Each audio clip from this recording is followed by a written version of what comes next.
Salut à tous. Salut à tous. Bon, alors, le grand retour de Tatami Connection, Jarod et Rolly sont en commande pour cet épisode 11 qui va traiter du JJB et de MMA.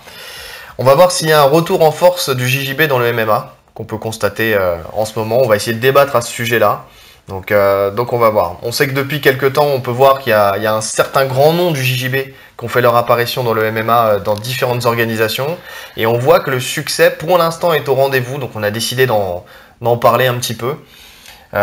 Jusqu'à maintenant, et pendant longtemps, c'était les lutteurs qui avaient repris le contrôle des victoires dans le MMA, pour plusieurs raisons. Lutteur striker aussi. Hein. Lutteur striker, effectivement. Mais souvent on dit que la lutte c'est le style le plus efficace, parce que c'est eux qui décident de quand le combat va aller au sol, s'il doit aller au sol ou pas. Et surtout, on peut voir des contrôles au sol pour les grands non-pound qui sont super efficaces. Donc c'est vrai que là c'est vraiment eux qui dominent qui ont le haut du panier. Et si on voit les mecs qui détiennent les ceintures, c'est souvent des mecs qui ont un bon passé en lutte ou qui sont très bons lutteurs. Donc voilà.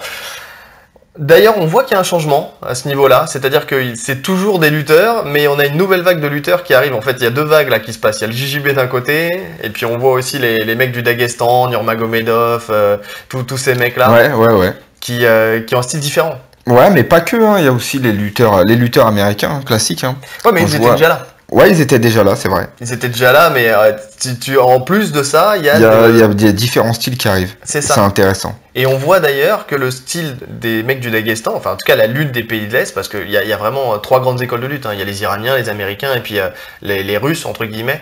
Et on voit que c'est des styles de lutte qui sont différents et que le style russe est difficilement appréhendable par les autres par rapport au style américain qui est un peu plus carré, classique. Et puis surtout qui maîtrisent plus parce qu'ils ont plus de sparring dans ce type de lutte. Déjà ils ont énormément de sparring et c'est un mix de sambo en même temps. Ouais. C'est pas vraiment que de la lutte. Donc, ce qui fait qu'ils ont quand même des grosses bases au sol. Ouais. Ils ont une forme de corps différente en fait. Ils ont des formes de corps vraiment propres à eux. Ils ont des formes de corps propres à eux, puis en plus eux la lutte, le sambo c'est pas le même que nous on voit en France. Hein. C'est vraiment un sambo fias. Qui est vraiment du MMA, hein. C'est le sambo de Fedor et tout ça où les mecs c'est du plein contact, ils y vont vraiment, ils ont de toute façon on voit que les champions du monde en général de sambo finissent à avoir des grandes carrières en MMA. Ouais non c'est vrai. Nurma etc faisaient du sambo. Oui champion du monde. Champion du monde. Fedor aussi, je crois, champion du monde. Enfin il y a pas mal de monde qui sont champions du monde. Leur sambo, c'est quoi la fédé? La FIAS, c'est le circuit FIAS. FIAS. D'ailleurs les Français champions du monde, moi je connaissais un Français champion du monde, Guillaume Alberti, qui était parti sur le circuit FIAS, qui avait performé mais avec beaucoup plus de difficultés et il n'avait pas fait champion, ça c'est sûr. Donc voilà, c'est vraiment un autre monde, hein. C'est deux circuits différents entre le circuit qui était à la FILA à l'époque, ou je sais plus comment il s'organise maintenant, et puis le circuit FIAS, c'est vraiment deux choses différentes. Mais bon, revenons à nos moutons. Nous, ce qui nous intéresse, là, c'est la partie JJB. Donc bon, déjà, on peut faire une liste qui est à peu près exhaustive, je pense, des noms des personnes qui viennent du JJB et qui sont dans le MMA aujourd'hui. On a Rodolfo Vieira, qui est à 6-0 et qui est à l'UFC maintenant. Qui vient de gagner, là, son premier combat à l'UFC. Son premier combat à l'UFC par soumission. D'ailleurs, on remarque que la proportion de soumission est quand même vachement importante. Mais ça, on reviendra dessus plus tard.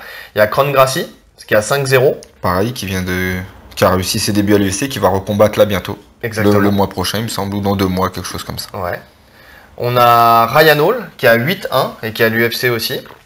Donc un peu plus ancien dans le monde du jiu-jitsu brésilien, mais bon, il est quand même apparenté à cette famille-là. D'ailleurs, on a fait exprès de retirer certaines personnes de la famille du jiu-jitsu brésilien parce que leur style dans la cage est un style MMA pur. Et des donc, personnes comme Jacare, comme Verdum, même s'ils viennent du JJB, ils ont, on les voit quasiment plus souvent striker que chercher le sol. Voilà pourquoi on les a pas mis dans la liste là. Exactement, comme j'aurais pu sortir aussi Davy Ramos que j'ai laissé, parce que lui, bon, son résultat à la DCC date de 2 ans. Donc, c'est récent.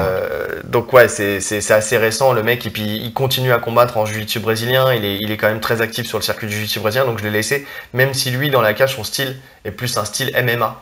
Mais lui, c'est paradoxal parce qu'il s'est lancé dans la compétition du JJB et tout ça parce qu'il trouvait pas sa place dans le MMA à la base. Donc c'est assez différent. On a Mackenzie Dern, qui a 7-0, qui est à l'UFC aussi. Davy Ramos, d'ailleurs, 10-3 à l'UFC. Il a eu une défaite il y a pas longtemps. Contre Islam Makhachev. Ouais, voilà. Combat très très serré, franchement. Ça a été un magnifique combat, d'ailleurs. Gary Tono, qui a 5-0 au ONE FC. Et lui, il a qui monte tranquillement les... je crois. Ouais. Que des soumissions, 100% de soumission. Et il monte tranquillement, il fait ses armes, on reviendra là-dessus. Michel Nicolini, qui a 6-2 au ONE FC aussi. Dylan Diniz, qui a 2-0 au Bellator. Edgy Agrazam, qui sombre un petit peu le tableau du Jiu-Jitsu, parce qu'il est au Bellator, il est à une victoire, une défaite. Il a perdu son premier combat et il a gagné le dernier, là. Ouais, après, peut-être il c'est le temps aussi de s'habituer, de monter en puissance, et puis d'y aller, parce que lui aussi, c'est un bon combattant. Et puis, il a des armes pour le MMA, parce que c'est un très très bon lutteur. Il est agressif en plus. Il est agressif, il a pas peur d'aller à la bagarre. Faut voir. On reviendra de toute façon à la fin sur qui on voit performer ou pas dans le MMA. Enfin, sur le long terme, on parle. Gabi Garcia qui a 6-0 au Rising. Ouais. On a... Bon, elle, c'est un ovni. Gabi Garcia, c'est un peu particulier. C'est particulier, elle pourrait combattre avec les hommes. Non, c'est méchant. C'est surtout qu'il n'y a personne au Rising en féminine, quoi. C'est ça. Non, et puis il n'y a personne de son gabarit nulle part. Ouais, non, bah oui, ça n'existe pas. La meuf, elle est... À qui on pourrait la comparer? Hulk. Non, mais comment il s'appelle putain, l'ancien catcheur du MMA, là, qui est... Oh, Brock Lesnar. Brock Lesnar, c'est le Brock Lesnar féminin. Putain, j'ai toujours mon problème avec les noms, hein, excusez-moi. Bruno Malfacine qui a 3-0 au Brave. Lui, je sais pas s'il a continué à combattre parce qu'il a commencé à peu près en même temps que Rodolfo Vieira. Donc je sais pas, j'ai pas vu de suite dans sa carrière. D'ailleurs, si vous le savez, n'hésitez pas à nous le mettre en commentaire plus tard. Et après, si on parle des anciens, mais qu'on réussit à revenir sur un style, même s'il s'est perdu un peu, sur un style jiu-jitsu brésilien, et qui lui, montre vraiment son empreinte du jiu-jitsu brésilien dans la cage, il y a Demian Maia, qui lui, vraiment dans son style... C'est la référence. Voilà, c'est la référence, c'est l'ancienneté, c'est un mec qui a prouvé que le jiu-jitsu brésilien pouvait fonctionner dans une cage. Enfin, récemment en tout cas. Donc voilà, qui est revenu à ses premières amours. C'est à peu près la liste des gens qu'on a vus. Ouais, bah il y en a sûrement d'autres. Après, il y a des personnes qui ont un style JJB. Hein. On parlait de, par exemple, quelqu'un comme Ferguson, qui met énormément de soumission, qui a pas peur de travailler sur le dos. Oui. Les frères Diaz aussi. Mais là, on voulait vraiment mentionner les gens qui sont titrés, qui font beaucoup de qui font des compétitions de JJB, quoi, qui viennent vraiment de là. Qui se sont construits un nom dans le JJB avant de se construire un nom, enfin du moins d'essayer de se construire un nom dans le MMA. Parce qu'on prend Diaz, il continue à faire des compétitions en jiu-jitsu brésilien de temps en temps.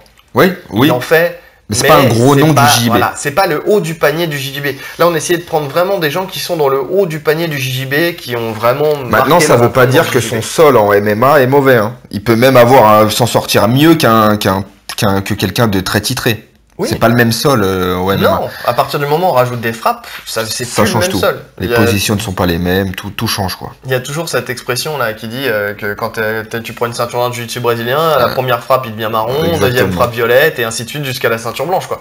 Donc les frappes changent la physionomie du sol. D'ailleurs, on en reparlera justement de qu'est-ce qui fonctionne, pourquoi ça fonctionne aujourd'hui alors que ça ne fonctionnait plus. On va essayer de voir pourquoi. Pourquoi il y a ce renouveau et cette entrée performante des mecs du jiu-jitsu brésilien dans le MMA. Donc déjà, ce qu'on pourrait essayer de se poser comme question, c'est pourquoi ils reviennent au MMA. C'est une vraie question. Quel intérêt ils ont à revenir au MMA alors que c'est déjà des grandes stars dans leur style? Bah, je pense qu'il n'y a pas 10 000 choses. Hein. Déjà pour la visibilité, pour l'argent. Et pour le challenge? Oui, pour le challenge. La visibilité, effectivement, c'est beaucoup plus médiatisé, et la médiatisation amène l'argent.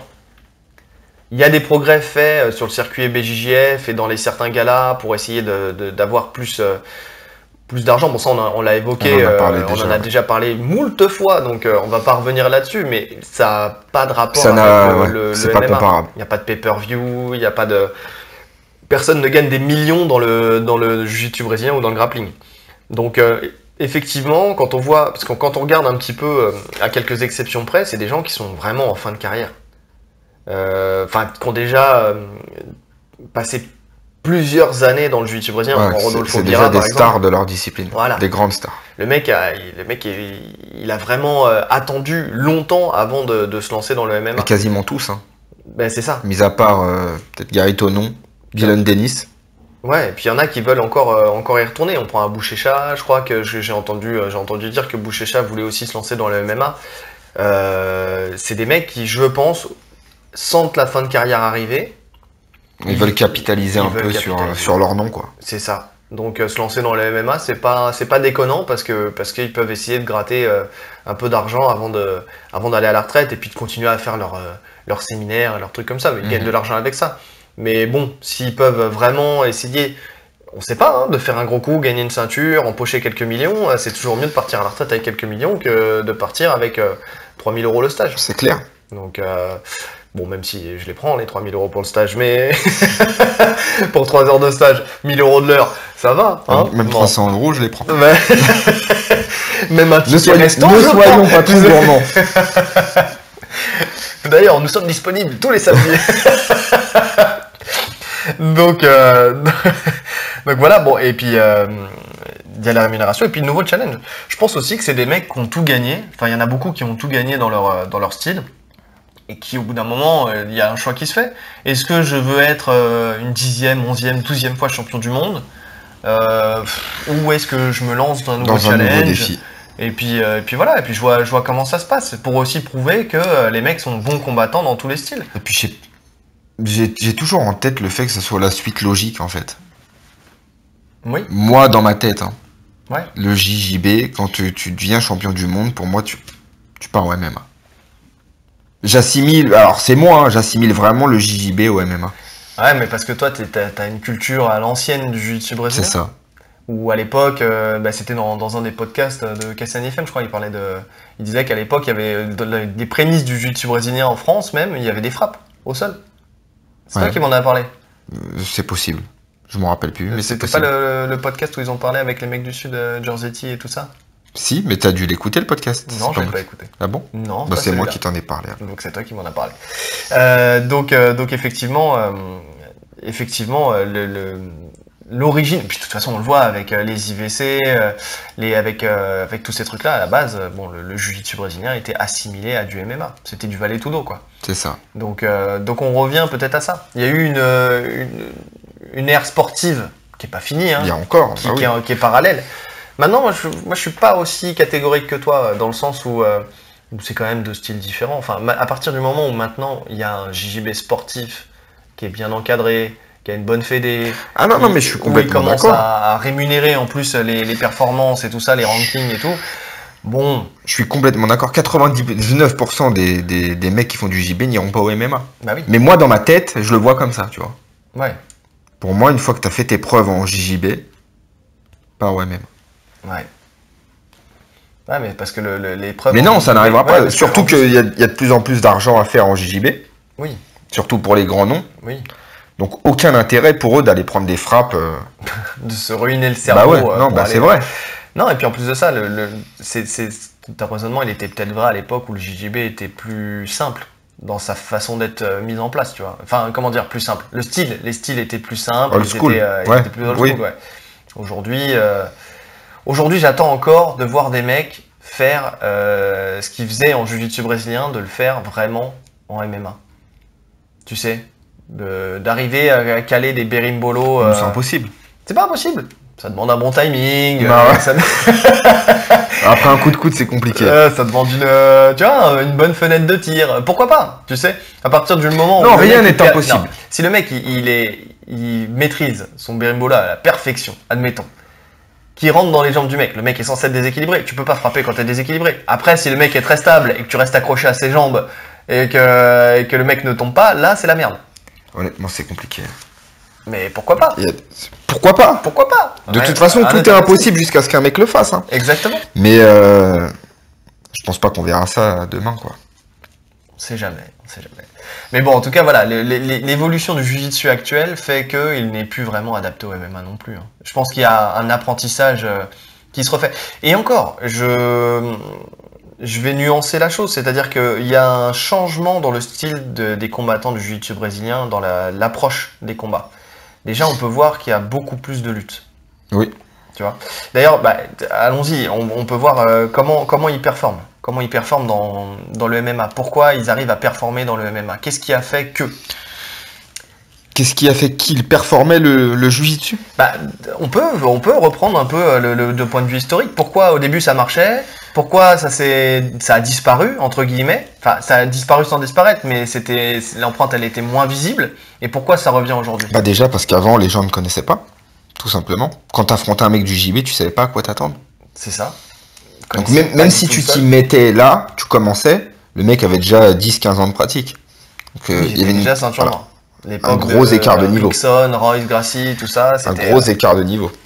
Oui. Donc à partir du moment où il rentrait dans les jambes, c'était fini. Enfin, même si. Mais même s'il tirait la garde, même si c'est toi qui les emmenais, de toute façon, tu savais pas à quoi t'attendre. Tu savais pas défendre en fait. C'est ça. Tu compares ça à un mec qui découvre le jiu-jitsu brésilien, qui vient à son premier cours et qui dit mais c'est pas possible. Tu sais exactement ce que je vais faire à chaque fois. C'est ça. Tu vois, c'était nouveau pour eux. Ouais. C'était nouveau pour eux. Voilà, comparons ça à ça. Un mec qui débarque dans le jiu-jitsu brésilien aujourd'hui, voilà, vous savez ce que vivaient les combattants de l'UFC de l'époque. C'est que vous pensez à votre premier jour de cours et voyez la perte de repères que devaient avoir les combattants de l'époque de l'UFC. Complètement. Donc c'est pour ça en fait que effectivement que ça a performé sur les premières années jusqu'à ce que les mecs commencent à trouver un style qui permettait de bloquer un petit peu le Après, il y avait le règlement aussi. Le règlement qui était plus adapté. Alors, je vais pas remonter aussi loin que les débuts avec Royce Gracie. Je vais parler juste du Pride. Ouais. Où il y avait quelqu'un comme Nogueira, par exemple, qui pour moi représentait vraiment le JJB. Le règlement leur correspondait pourquoi? Déjà, le premier round, c'était 10 minutes. Ouais. On sait que pour travailler au sol, il y a besoin de temps. C'est vrai. 5 minutes, c'est court. Surtout quand on met du temps à amener le combat au sol. Donc si je mets déjà 2-3 minutes à t'amener, il me reste 2 minutes à travailler, c'est compliqué. Tu le vois d'ailleurs là, souvent le takedown il arrive à 30 secondes de la fin. C'est super compliqué de mettre en place un takedown. Allez, max 1 minute et demie de la fin. Des fois c'est dur de soumettre, enfin ça dépend si t'es au premier round ou au dernier. Mais c'est vrai que c'est pas toujours évident. Donc effectivement 10 minutes ça peut, si tu mets au sol au bout de 4-5 minutes, il reste encore le double de temps pour travailler. T'as le temps de travailler. Il y avait aussi les frappes qui étaient différentes. Alors au Pride il y avait le droit au coup de genou au sol par exemple. Ouais. Ce qui fait que, alors c'est mon avis, le combat était plus actif au sol. Les mecs ne restaient pas dans la garde. Ils essayaient de passer pour envoyer les genoux. Là, au jour d'aujourd'hui, les mecs restent dans la garde, ils essayent même pas de passer. Ouais, la garde, demi-garde, je dirais. Même garde, quand t'as un bon jujitsuka qui te prend dans la garde, tu vas prendre aucun risque. Tu vas tout faire. Regarde Islam contre Davy Ramos sur le dernier combat. À la fin, il se retrouve dans sa garde. Il peut pas prendre le risque de sortir. Ouais. Il va rester là, il va bloquer. D'ailleurs, putain, il était en danger quand même, parce que Davy Ramos, il a réussi à sortir. Il avait été sonné avant en plus. De soumission. Il avait été sonné avant. Ouais, il est monté sur un juji à un moment qui partait de nulle part, quoi. Donc ça aurait pu, mais c'est vrai qu'il a su gérer. On va dire qu'un bon lutteur qui sait rester stable, qui va pas se laisser embarquer, qui va pas se laisser déséquilibrer, ouais, il peut rester dans la garde sans problème. Il va rester dans la garde et il va frapper. Donc il y a ça, il y avait le règlement et surtout il y avait le pointage des juges. Un combattant sur le dos, c'était pas forcément un combattant qui perdait. À partir du moment où il était actif. Au jour d'aujourd'hui, un combattant qui est sur le dos, aux yeux des juges, il perd le combat. C'est pour ça qu'ils essayent même plus de travailler en fait. Ils se retrouvent sur le dos, l'objectif c'est de se relever. Oui, et en plus de ça, aujourd'hui, une amenée au sol te fait gagner le round. Voilà. Quasiment. Au sol, voilà. Même si tu as été un peu dominé au striking, il suffit que tu réussisses ton takedown, tu le scores, tu stabilises quelques secondes, tu prends le round. Le règlement favorise le lutteur. Oui. Clairement. Parce qu'effectivement, le temps de contrôle compte aussi. Donc un lutteur, s'il te bloque contre une cage, il gagne des points. Effectivement, s'il arrive à t'amener une fois, il peut gagner le round. D'ailleurs, on le voit, t'as des mecs qui viennent. D'ailleurs, c'est de la stratégie, mais bon, où est l'utilité de ça? Il reste 20 secondes dans le round, le mec il t'amène au sol. C'est des mecs qui s'adaptent à au règlement. Oui, c'est ça. C'est de la stratégie, c'est parce qu'ils savent qu'en faisant ça, ils s'assurent presque la victoire du round. Mais effectivement, ça a mis un coup d'arrêt. Maintenant, l'objectif, en fait, c'est que tu sais que tu viens de te faire amener au sol, tu auras besoin de temps pour travailler, tu l'as pas ce temps. Donc faut te relever. Ouais.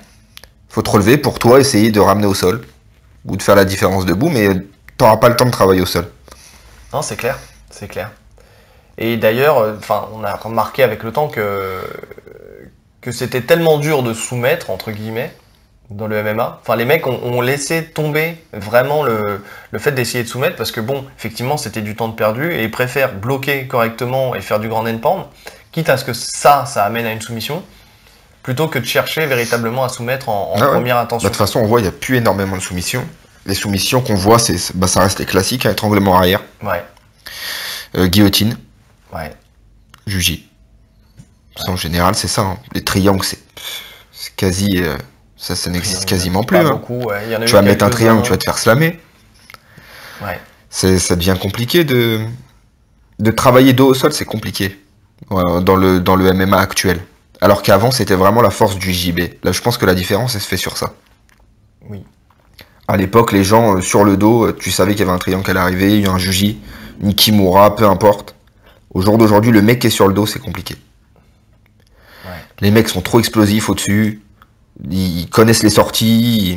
Ils savent comment se placer. Ils savent comment se placer, ils savent comment faire mal. Et surtout, il y a les coudes. Pour moi, c'est les coudes qui ont tué le combat au sol. Pour les mecs sur le dos, en tout cas. Ouais, c'est vraiment les coups de coude. Ça ouvre directement, quoi. Et quand t'es ouvert, c'est beaucoup plus dur d'être serein. C'est surtout que t'as pas besoin de distance pour faire mal. Ouais. Sur le grand endpoint classique avec les points comme il y avait au Pride, t'avais besoin de te relever. Là, on voyait souvent les lutteurs essayer de contrôler les bras, se lever pour frapper. Donc ça crée d'espace, ça crée du jeu. Là, le lutteur, le mec qui est dans la garde, il va être très bas, très fermé, il va envoyer les coudes. Ouais. Donc c'est vraiment à contrer, à contrôler ses bras, c'est très compliqué parce que tu vas contrôler ses poignets, mais il peut quand même envoyer les coudes. Le coude va descendre, bien sûr. Bah, d'ailleurs, c'est une technique. John Jones, tous, ils font tout ça. Bien sûr. Alors qu'avant, on voyait, quand tu contrôlais les poignets des mecs, c'était des menottes, quoi. Ils essayaient de les enlever, ils faisaient des erreurs, justement. Oui, bah un peu comme si tu tenais les manches d'un kimono, quoi. C'est ça. Ils faisaient des erreurs pour retirer leurs bras, pour faire lâcher le grip. Et là, tu avais l'occasion de travailler. Aujourd'hui, c'est impossible. Ouais. Non, c'est clair. Et qu'est-ce qui fait qu'aujourd'hui, justement, aujourd'hui, maintenant, ça revient? Bah, c'est parce que y a plusieurs raisons. Bon, déjà, on peut voir qu'il y a différents styles dans le JJB actuel. On voit qu'il y a des styles qui sont dits à l'ancienne, entre guillemets. Bon, il n'y en a pas beaucoup qui le font. Moi, je vois Kron Gracie. Kron Gracie, on voit clairement que il veut redorer l'image de sa famille et du JJB de sa famille. C'est-à-dire que quand il était dans le JJB, il faisait pas de X-Guard, il faisait pas de ceci, pas de berimbolo, rien de tout ça. Il venait, il essayait de performer avec un Jiu-Jitsu simple. C'était déjà un style à part, Kron Gracie. Voilà. Comme il disait lui-même, il recherche la soumission uniquement. C'est ça. Et ça a fonctionné pour lui. Parce que, bon, pas pour les autres de l'académie, visiblement, mais pour lui, ça fonctionnait. Là, maintenant, dans le MMA, on remarque qu'il reproduit le même schéma. C'est-à-dire, si on voit son premier combat à l'UFC, il arrivait, il envoyait des coups de pied en chassé pour prendre la distance. Pour prendre la distance, comme vraiment le style Gracie, quoi. Voilà, son père ou son oncle, Royce Gracie. Il venait les chasser pour descendre dans les jambes, venir et puis travailler sur ses soumissions. Il cherchait qu'une chose, c'était aller rentrer au contact. Rentrer au contact. Il a attendu le premier jab, il a décalé, il est rentré en dessous. C'est ça. Comme il faisait il y a 20 ans en arrière, quoi. Ouais. Mais ça surprend. Alors jusqu'où ça va surprendre? Parce que t'as compris, jusqu'ù ça va surprendre. Parce qu'une fois que tu as compris que il va faire ça, les mecs maintenant ils ont des. Il avait un combattant solide quand même en face de lui, mais c'était loin du top. C'était loin du top de la KT. Mais déjà il a changé sa manière de combattre par rapport à quand il combattait au Rising. C'était les prémices. C'était les prémices, mais au Rising tu voyais clairement que le mec il cherchait juste à s'allonger, quoi. Il se mettait sur le dos et il cherchait à soumettre, à contrôler correctement pour soumettre. Parce qu'il a compris là. Il a compris que s'il s'allonge déjà personne va le suivre. Ouais. De toute façon, où les mecs vont rester dans leur garde, il va perdre le round, bêtement. C'est vrai qu'il y a ça qu'on n'a pas dit dans pourquoi ça a disparu le jiu-jitsu brésilien, c'est aussi au niveau de la visibilité. Déjà, n'importe qui regarde du MMA en loisir, déjà, moi je les entends, j'entends tous les gens autour de moi dire « Waouh, putain, c'était de la merde. » Debout. Parce que les mecs, ils étaient toujours au sol en train d'essayer de se soumettre ou quoi que ce soit. Moi, j'aime quand ça cogne, j'aime quand il y a du sang. T'as qu'à voir, tu vas à un 100% fight quand Hatch organise, dès que ça va au sol, tout le monde crie debout, debout, debout, relève, relève. Ouais. Même si c'est actif, hein. Alors que c'est n'importe quoi. Dans ce cas-là, va vendre de la boxe. Bah ouais. Non mais ça c'est un truc que je comprendrai jamais. Va vendre de la boxe. Qu'est-ce qui t'arrive? Au contraire. Ou essayer de te cultiver, même si on sait que le JJB c'est quelque chose qui est qui visuellement est dur à appréhender parce que si on explique mais ça fait partie du sport. Mais ça donc fait voilà, partie comme tu as dit, regardez le Glory. Voilà. Ou alors cultive-toi, apprends quelle technique fait quoi, pourquoi il se met dans telle position. Alors c'est peut-être plus long, mais essaye de voir pourquoi.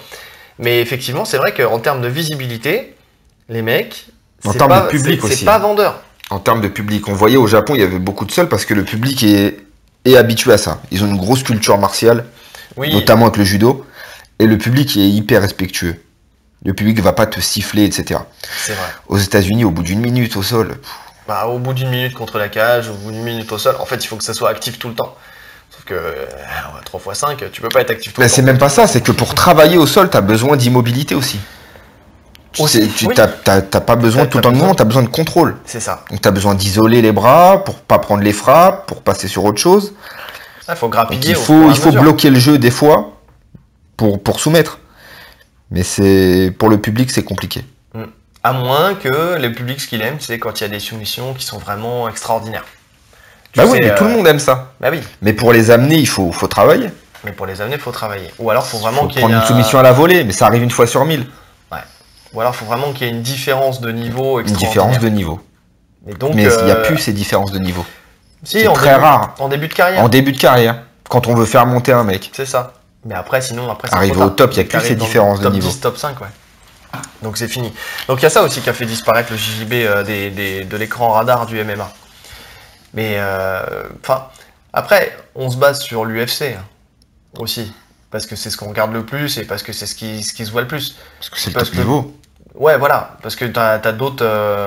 tu vois, au Bellator, par exemple, le ratio de soumission, il est vachement plus élevé.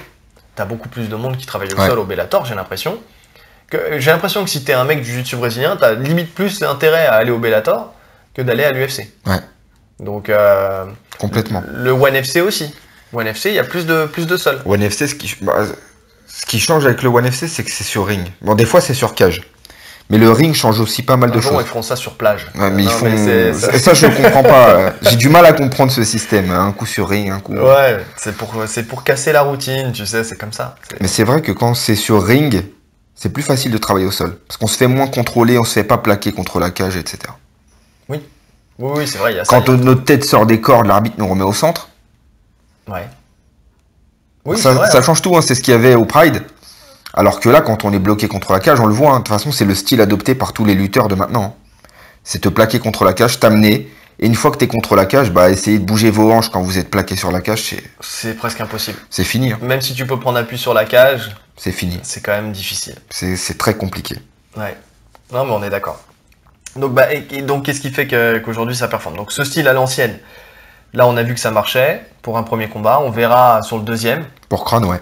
On verra si ça continue. Après, il y en a qui ont pas un style à l'ancienne, mais qui ont un style JJB pur. On prend les Mackenzie Dern, Rodolfo Vieira, c'est un peu un mix des deux avec ce que je vais dire après, mais bon. Mackenzie Dern, qui on a Michel Nicolini, les personnes comme ça, Gabi Garcia, c'est des gens qui ont un style classique. Vraiment classique, elles viennent, elles font leur combat et elles essayent d'aller au sol pour faire un jiu-jitsu classique. Ce qui est peut-être plus facile aussi, là j'ai cité 2 féminines, c'est peut-être plus facile chez les féminines de faire ça. Parce qu'elles peuvent attaquer, c'est Mackenzie Dern par exemple, on la voit attaquer des triangles, on la voit attaquer des omoplatas, on la voit attaquer, franchement elle attaque vraiment sur des soumissions qu'on n'a plus trop l'habitude de voir. Et elle performe, puisque bon pour l'instant, comme je disais tout à l'heure, elle est à 7-0, elle est invaincue. Donc elle, on verra quand elle reviendra de son congé maternité. Pour l'instant, elle est en petite pause. Ouais. Mais en tout cas, voilà. Et Michel Nicolini aussi. Les combats que j'ai vus d'elle, c'était vraiment du jiu-jitsu basique, classique, comme on a l'habitude de le voir dans des combats de jiu-jitsu brésilien. Ouais. J'ai pas vu ces combats. J'en ai vu quelques-uns et franchement, c'était ça. Mais par contre, elle a plus de mal à le mettre en place, à soumettre, à finaliser par rapport à Mackenzie Dern. Ouais. Alors, est-ce que c'est le fait que ça soit pas la même catégorie de poids? Que les filles sont un peu plus explosives? Possible. C'est possible. Mais parce que bon, elle a eu quand même des combats qui ont fini à la décision. Tu vois, bon, elle dominait tout, mais ça allait à la décision et puis on sentait que c'était une décision partagée, quoi. Elle était un peu dans le mal. Ouais. Parce qu'elle avait du mal à vraiment installer ses soumissions. Elle les attaque, elle les place, mais après, de là à les finaliser, c'était un peu plus compliqué. Alors que Mackenzie Dern, elle a trouvé un style déjà avec l'omoplata. Elle part sur une espèce d'omoplata, étranglement, enfin souvent sur ce type de soumission. Et franchement, elle a une bonne réussite avec ça. Parce que, par contre, il y a un truc qu'on peut voir, c'est que des fois, elle attaque des jujis, des trucs comme ça. Les meufs, ça tape pas. Putain, ça a une souplesse de ouf. J'ai l'impression qu'elles ont plus la haine que les mecs. Mais même les mecs, hein. En fait, c'est de plus en plus difficile de faire taper quelqu'un. Ah, mais au bout d'un moment, une articulation, c'est une articulation. Ah, mais franchement. Quand le bras, il est tendu. Tu sais, t'as les genoux serrés. Mais tu vois, même sur les guillotines, c'est compliqué, c'est vraiment compliqué de faire taper quelqu'un. Il n'y a que l'étranglement arrière encore. L'étranglement arrière, parce que l'étranglement arrière, tu vas roupiller. Après, guillotine, le problème, c'est les gants. Hein. T'as du mal à verrouiller tes mains correctement quand t'as une paire de mitaines. Hein. Ouais, mais avant, ça tapait sur les guillotines. Mais parce que les mecs, ils savaient moins les sorties. C'est possible. Ou alors, ils avaient des plus gros bras. C'est possible aussi. Voilà. Non, mais ouais, c'est beaucoup plus difficile de faire taper quelqu'un. C'est plus difficile, ouais. Mais, à la fois, il y a une nouvelle ère de Jujitsuka qui est arrivée. Et on voit, même dans le Jujitsu, où on voit que les mecs cherchent plus la lutte. Il y a vraiment un travail très très fort en lutte qui se fait. Et en plus de ça, quand ça s'associe avec l'ère des clés de talon, des clés de jambes et des clés de talon, ça a permis de voir et de faire sortir des combattants qui ont eu beaucoup plus de réussite. Ouais. Vraiment. Ça, on va dire que dans la majorité des combattants, la lutte a fait que... Alors déjà, on peut voir que Demian Maia, sa lutte joue énormément. Bon, même si quand il tombe sur un lutteur très très solide comme Tyron Woodley, c'est plus compliqué de l'amener et tout ça. Donc forcément, bon là, il peut plus mettre en place. De toute façon, il l'a énormément travaillé. Hein. On peut faire on peut regarder son début de carrière en MMA à l'UFC. Et maintenant, il y a une vraie différence. Hein. Il y a une vraie différence. Avant, il était incapable d'amener qui que ce soit au sol, Demian Maia. Et maintenant, en fait, parce qu'il a trouvé sa lutte. Il a une très bonne lutte. Il a un single leg parfait. Ouais. Il a trouvé sa lutte, il a son single leg. Le but, et puis il a pas peur il a pas peur, même s'il rate son single leg, de tirer la garde en prenant un demi-garde. Ouais.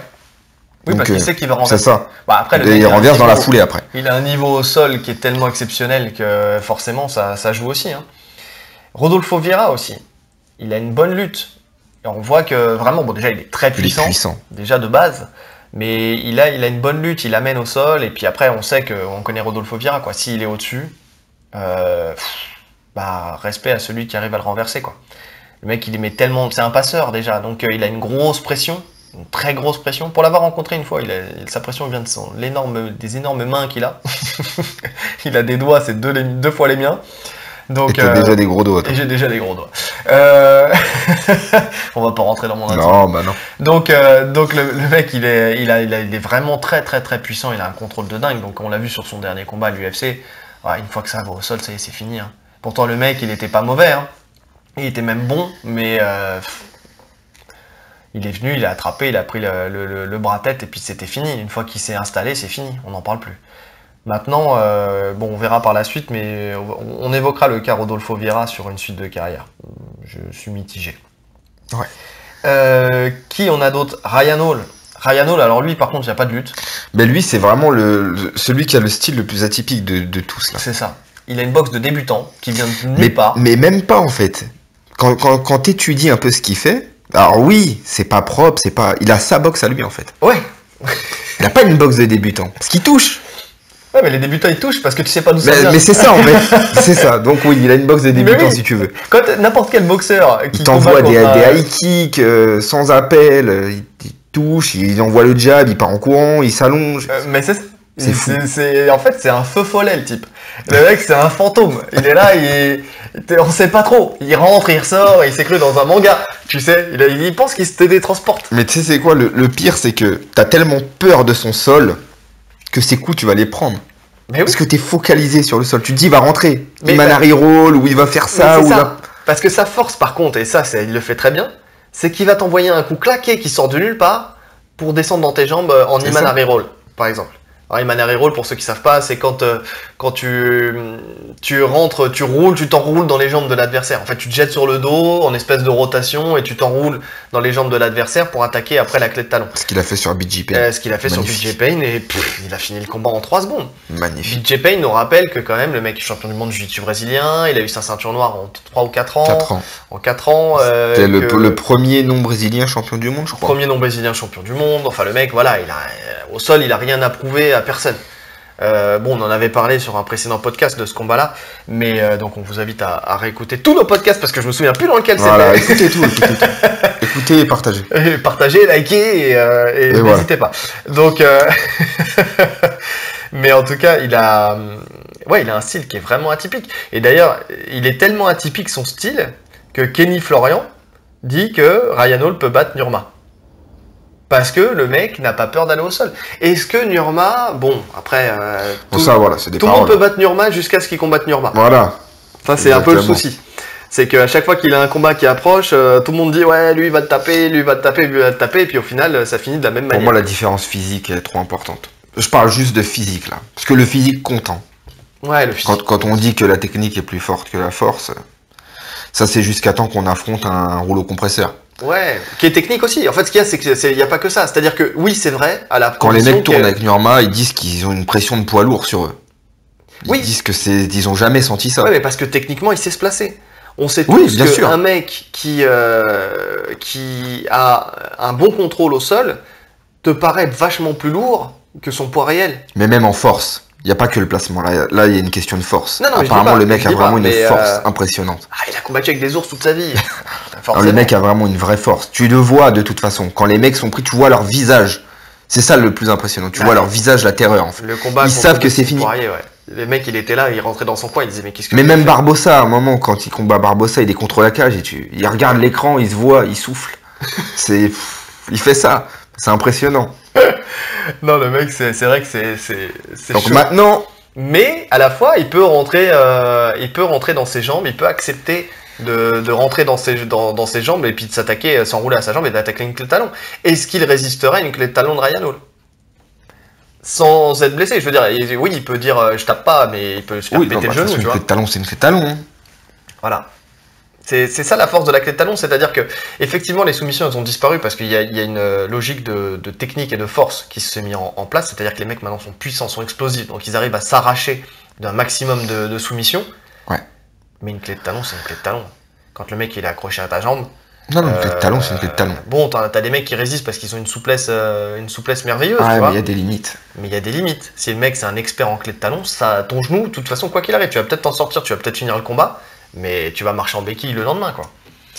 Donc oui, c'est pour ça en fait qu'on dit que je pense que Kenny Florian a dit que... Kenny Florian, c'est un ancien combattant de l'UFC, un très bon combattant, et un très bon analyste. Ouais. Donc s'il le dit, c'est qu'il a dû repérer quelque chose qui a fait que...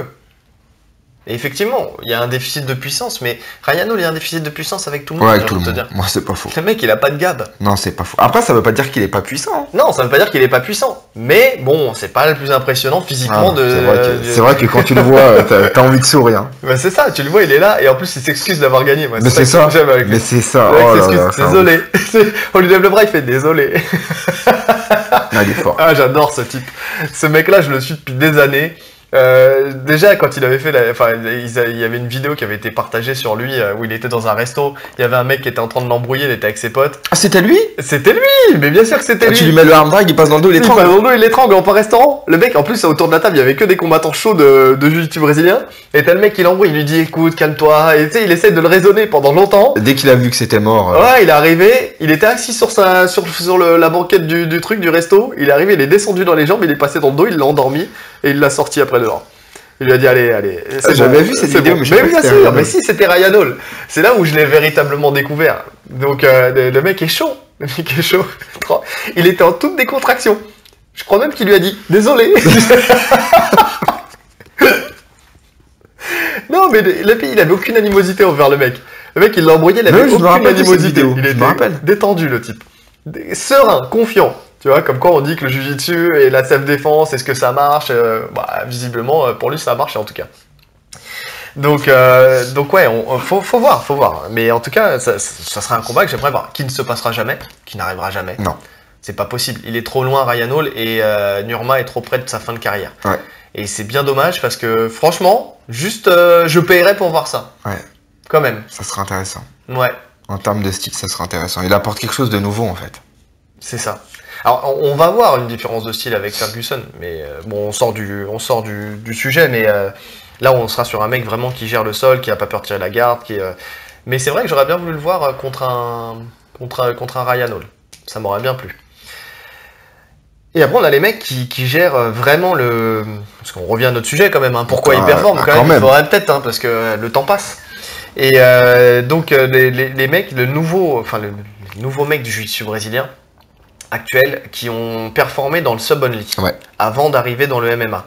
Donc, on a Gareth Onon, on a Dylan Dini, Seiji Agrazam, des mecs comme ça, qui à la fois ont une super lutte, parce que ces mecs-là performent vraiment en lutte, et ils ont des soumissions, ils ont des soumissions, ils cherchent la soumission, comme dans le jiu-jitsu originel. Ils ont cette mentalité de chercher la soumission. Voilà, et ça change tout.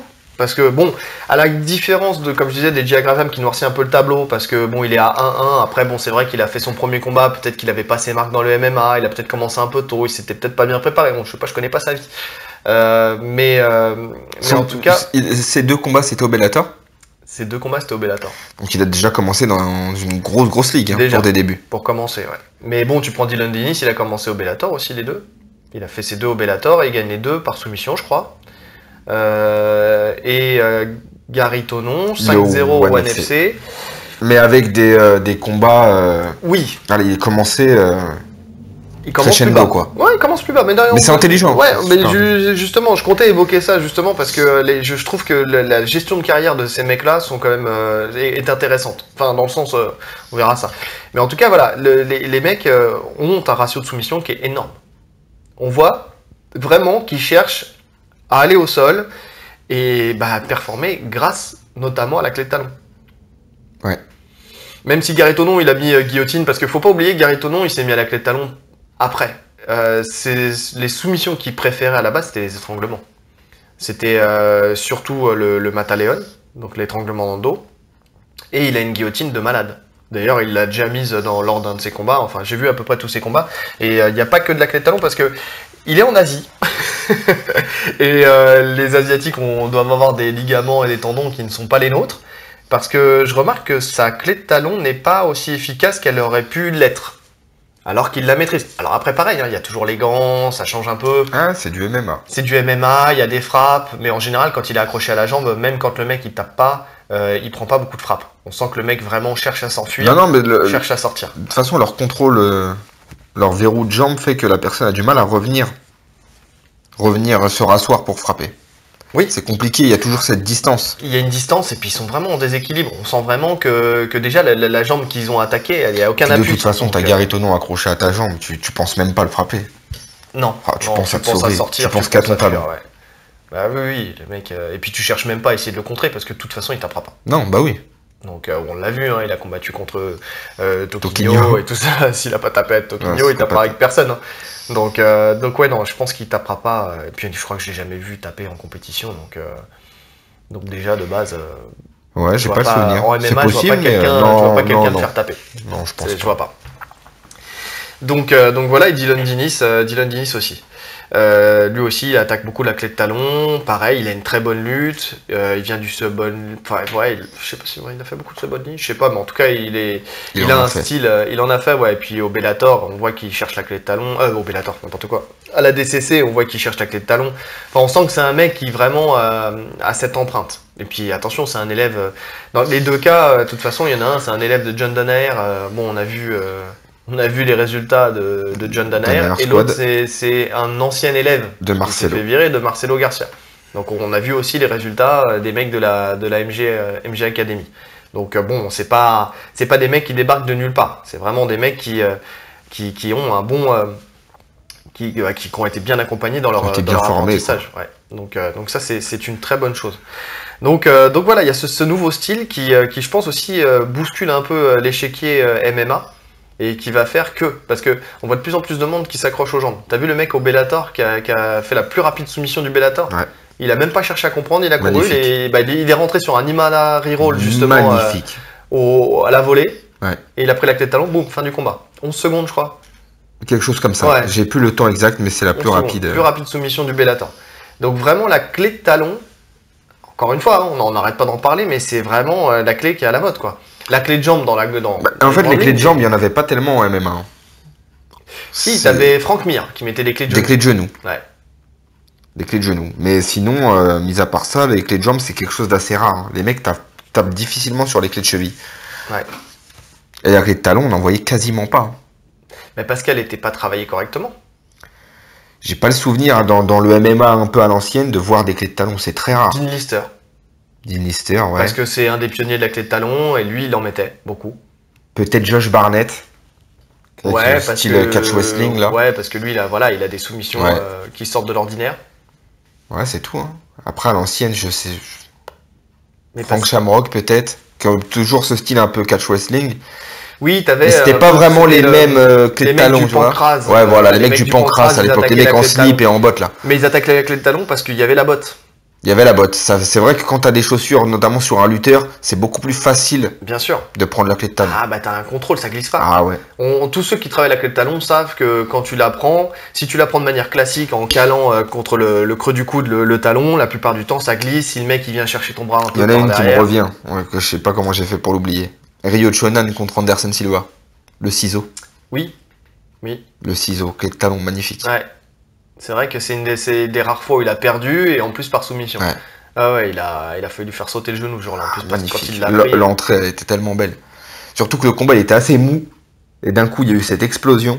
Ouais. Ouais, non mais c'est vrai. Il est rentré en ciseau, il a pris la clé de talon. Mais t'en avais beaucoup chez les Asiatiques aussi. Enfin, à l'époque. Ouais. Parce que c'était ça, hein. Imanari, par exemple, c'était une culture, par contre, qu'il y avait beaucoup en Asie. Mais peu aux États-Unis. Donc effectivement, et c'est en train de revenir. Bah d'ailleurs, tu sens que Danaher, lui, il s'inspire beaucoup, de toute façon, même du jiu-jitsu, ou du judo. Il a vraiment cette culture asiatique qu'il est venu chercher pour l'approprier à son propre style. Mm-hmm. Donc voilà. Hein. Donc on voit, de toute façon, c'est ce que je disais, qu'on revient à un esprit originel du JJB. L'idée première, c'était d'être efficace en situation réelle. Donc voilà, c'est un peu dans le sens d'ailleurs de ce que souhaite Rickson Gracie. Hein. Il y a vraiment ça. Mais on le retrouve plus dans le MMA que dans le Jiu-Jitsu. Là où lui, il voudrait le retrouver dans le Jiu-Jitsu, on le retrouve un peu plus dans le MMA. Complètement. Donc c'est ça qui fait que ça performe aujourd'hui. Moi je pense que vraiment il y a une ère jiu-jitsu brésilien qui va s'installer, mais via ce jiu-jitsu moderne. Ouais. Parce que tous ceux qui ont un jiu-jitsu classique, j'ai comme un doute justement sur le fait que justement ils performent sur le long terme. Ouais. D'ailleurs, on voit, et c'est ce qu'on disait tout à l'heure, il y a une intelligence aussi dans la gestion de leur carrière, ces mecs-là. C'est-à-dire que ils commencent vraiment en bas de l'échelle. Ils veulent vraiment prendre le temps de faire leurs armes. Tous. Il y en a qui sont arrivés rapidement à l'UFC, certes, mais ils ont quand même pris le temps, même à l'UFC, de prendre des mecs qui sont le bas du panier. Ouais. Et voilà. Ils font pas des demandes. On les voit pas demander des top 10, top 5 et tout ça. Non, ils prennent le temps. Ils savent qu'ils ont un retard en boxe notamment qui est énorme. Et il faut qu'ils prennent de l'expérience. Et je trouve ça très intelligent. Là où t'as des lutteurs qui vont débarquer, le mec il est champion olympique et tout de suite il va dire ouais moi je veux la ceinture, nanani nanana. Bon parce qu'après aussi peut-être qu'ils ont cette culture du show, les lutteurs américains. Ah mais ça marche hein. Les lutteurs en général, ils cartonnent très très... disons que leur transition est beaucoup plus simple à faire, j'ai l'impression. La transition est peut-être plus simple à faire. Les réglages sont beaucoup plus simples à faire. Ouais. Mais est-ce que c'est pas aussi parce que les lutteurs servent de sparring aux mecs du MMA bien avant qu'ils commencent leur carrière? Certains mecs du JB aussi dans ce cas-là. Ouais, mais c'est quand même plus rare. Parce que les mecs, justement, c'est ce qu'on disait, le JJB il avait un peu disparu du circuit, alors que la lutte non. Donc les mecs ils ont besoin de lutteurs pour se former. Non, moi je pense qu'au-delà de ça, c'est les qualités physiques entre guillemets. Quand tu vois un lutteur, 99% des lutteurs, c'est des punchers. Ils ont cette préparation physique adaptée, alors cette explosivité. Ils ont vraiment le style adapté au MMA. Ouais. Oui, c'est vrai. C'est vrai que c'est des mecs qui sont dans la percussion. Même pour passer à la boxe, tu vois, c'est beaucoup plus simple, j'ai l'impression, pour eux. Parce qu'ils ont toujours cette grosse droite, ce punch, en fait. Ouais. Tu vois des mecs comme Dan Anderson, même s'ils ont... C'est pas des vrais boxeurs, mais ils peuvent mettre KO n'importe qui. Ouais, c'est vrai. Un peu plus rare en pour les combattants de JJB. Alors il y en a surpuissants, hein. On a vu Davi Ramos, il est très puissant, on sent qu'il peut coucher n'importe qui dans sa KT. Des mecs comme Jacare aussi. Mais après, Davi Ramos ou Jacare, c'est des mecs qui sont de très bons lutteurs originels. Ouais. Tu vois ce que je veux dire? Davi Ramos, il a un physique de lutteur. C'est ça. Jacare, lui c'était plus le judo. C'est des mecs ultra explosifs déjà dans le JJB. C'est ça. Donc, et d'ailleurs tu remarques, parce que justement tu cites ces deux noms, c'est marrant, parce que c'est les mecs qu'on a un peu laissés de côté. Ouais. Dans la manière, enfin justement là dans les mecs qu'on a choisis. Il y avait aussi, tu m'as dit tout à l'heure, Werdum, Fabricio Werdum. Même si Fabricio Werdum cherche plus la soumission. Fabricio Werdum. On aurait pu, lui, il est un peu. Il est entre les deux, Fabricio Werdum. Mais tu prends Davi Ramos, tu prends Jacare, c'est des mecs, ils ont un style, c'est pas un style jiu-jitsu brésilien. Non. C'est un style justement d'un lutteur qui viendrait à l'UFC. C'est-à-dire ils boxent, ils cherchent à lutter, et ils contrôlent au sol. Maintenant, de là à soumettre, c'est un peu moins l'objectif recherché. C'est-à-dire que Jacare, en fait, il cherche le chaos. Il va chercher le chaos. Il va pas aller au sol si... Oui. Tu vois, même si c'est 50-50, il va pas forcément chercher à aller au sol. Ouais. Un qui avait fait ça au bout d'un moment, qui cherchait à faire ça, c'était Demian Maia. Et il a vite fait machine arrière. Après quelques KO, il a compris, quoi. Bah ouais. C'est le vrai problème, hein, quand les mecs commencent à apprendre un peu à boxer. Alors je sais pas, ça doit être une drogue, la boxe. Les gens doivent kiffer mettre des coups, ils oublient leur base. Non, je pense qu'ils veulent se prouver qu'ils sont capables de. Ils veulent se prouver qu'ils sont capables de mettre KO, et puis voilà. Et puis, les mecs sont tellement à des années-lumière de leurs opposants dans leur domaine au sol. Pourquoi se compliquer? Bah parce que c'était plus vendeur de mettre des KO. Oui, c'est ça, c'est le public. Hein. C'est plus vendeur. Bah ouais. Parce que tu regardes Demian Maia, ses combats, les 90% du temps, c'est single leg, je passe dans le dos, j'étrangle, merci. Fermer la boutique. Mais dès qu'il a recommencé à faire ça, ça a fonctionné. Ouais. En tout cas, ça l'a conduit à un combat pour le titre. Ouais. Mais au bout il a fallu qu'il fasse ses preuves. Tu vois, il y a des mecs qui ont moins de victoires que lui, qui font des combats un peu plus litigieux même, et puis qui ont eu des chances à la ceinture plus rapidement que lui. Ouais. Donc c'est parce que effectivement c'est pas visuel. Tu t'imagines t'as un mec à la ceinture et pendant 10 ans il défend sa ceinture en prenant single leg, je passe dans le dos, j'étrangle. Moi ça me gêne pas. Moi ça me va. Moi ça me gêne pas, mais le reste du monde ça va les gêner. Moi personnellement je trouve ça tellement beau de le voir arriver justement. Moi j'attends ça, je me dis est-ce qu'il va arriver sur lui aussi? Bah là de toute façon prochain combat il prend Ben Askren. Ah. Ça va être un vrai combat. Ouais, là j'attends ce combat avec. Alors ça va pas être le combat le plus excitant entre guillemets pour les spectateurs. Ah bah Masvidal Diaz sera plus excitant. Mais pour les gens qui aiment le sol, à mon avis ça va être. Ouais, je pense que ça va être intéressant. Bon, en tout cas j'attends ce combat avec impatience. Beaucoup d'impatience. Mais ouais, et donc vraiment là il y a cette recherche de progresser, de faire leurs preuves et d'aller petit à petit. Et c'est bien, je trouve ça bien. Mais à la fois, il y en a certains, ils sont déjà près de la fin de carrière, ils sont déjà trop vieux, donc prendre leur temps, c'est compliqué. En fait, tu sens, dans tous les noms que tu as cités, là, je sens deux catégories. Il y a ceux comme tu l'as dit au début, hein, qui sont en fin de carrière, qui veulent faire un billet. Ouais. Donc ils vont utiliser leur nom pour aller dans une grosse orga directe, faire un billet. Et puis tu as ceux qui veulent vraiment décrocher une ceinture. Donc ils vont commencer vraiment... Gary Tonon, c'est le parfait exemple pour moi. Il est au One FC, on n'en parle pas trop. Non. La planète MMA n'en parle pas trop finalement. Non, c'est vraiment. À part les passionnés de JJB. Ouais, c'est ceux qui le suivent, qui savent. Voilà, mais sinon, le reste, déjà, qui suit le One FC déjà? Ah, il y a des gens. Hein. Non, moi, j'aime bien. Hein. Non, mais moi, j'aime bien. Mais c'est vrai. Je veux dire, dans la grande majorité. Dis-toi que le One FC est plus suivi que l'UFC dans le monde. Mais parce qu'il y a plus d'Asiatiques. Voilà. Mais tout simplement. Voilà. Mais le marché est plus grand que l'UFC. Oui. C'est le marché est ouf. Hein. Mais pourquoi tu crois que l'UFC s'implante en Asie? Bah bien sûr. Pourquoi tu crois qu'ils prennent des combattants chinois? C'est plus difficile pour eux de s'imposer en Asie plutôt qu'une société d'Asie directe. Asiatique. Ouais. Oui, c'est sûr. C'est sûr. Mais là l'UFC, on voit de toute façon qu'ils cherchent l'Asie et ils cherchent les pays arabes aussi, via Nurma. Les pays arabes, l'Afrique en général. Enfin, je pense qu'ils vont chercher avec les champions Ousmane, Nigeria. Il y a deux champions nigériens. Ouais. Non, mais ils savent que c'est Adesanya aussi. C'est des combattants qui sont performants et qui sont beaux à voir, tu vois, qui sont spectaculaires.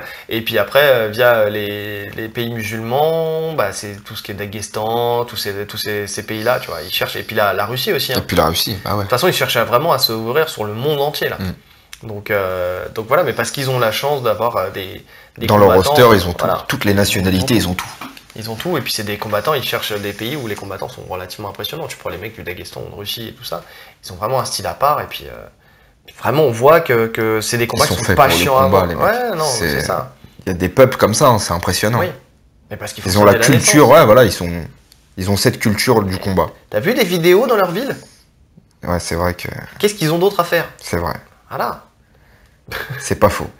C'est tuer ou être tué. C'est ça, c'est la guerre. Déjà, il y a des ours devant chez eux, ils sont obligés de combattre avec. C'est déjà compliqué. Donc, c'est vrai, moi j'ai jamais vu d'ours en bas de chez moi. Non.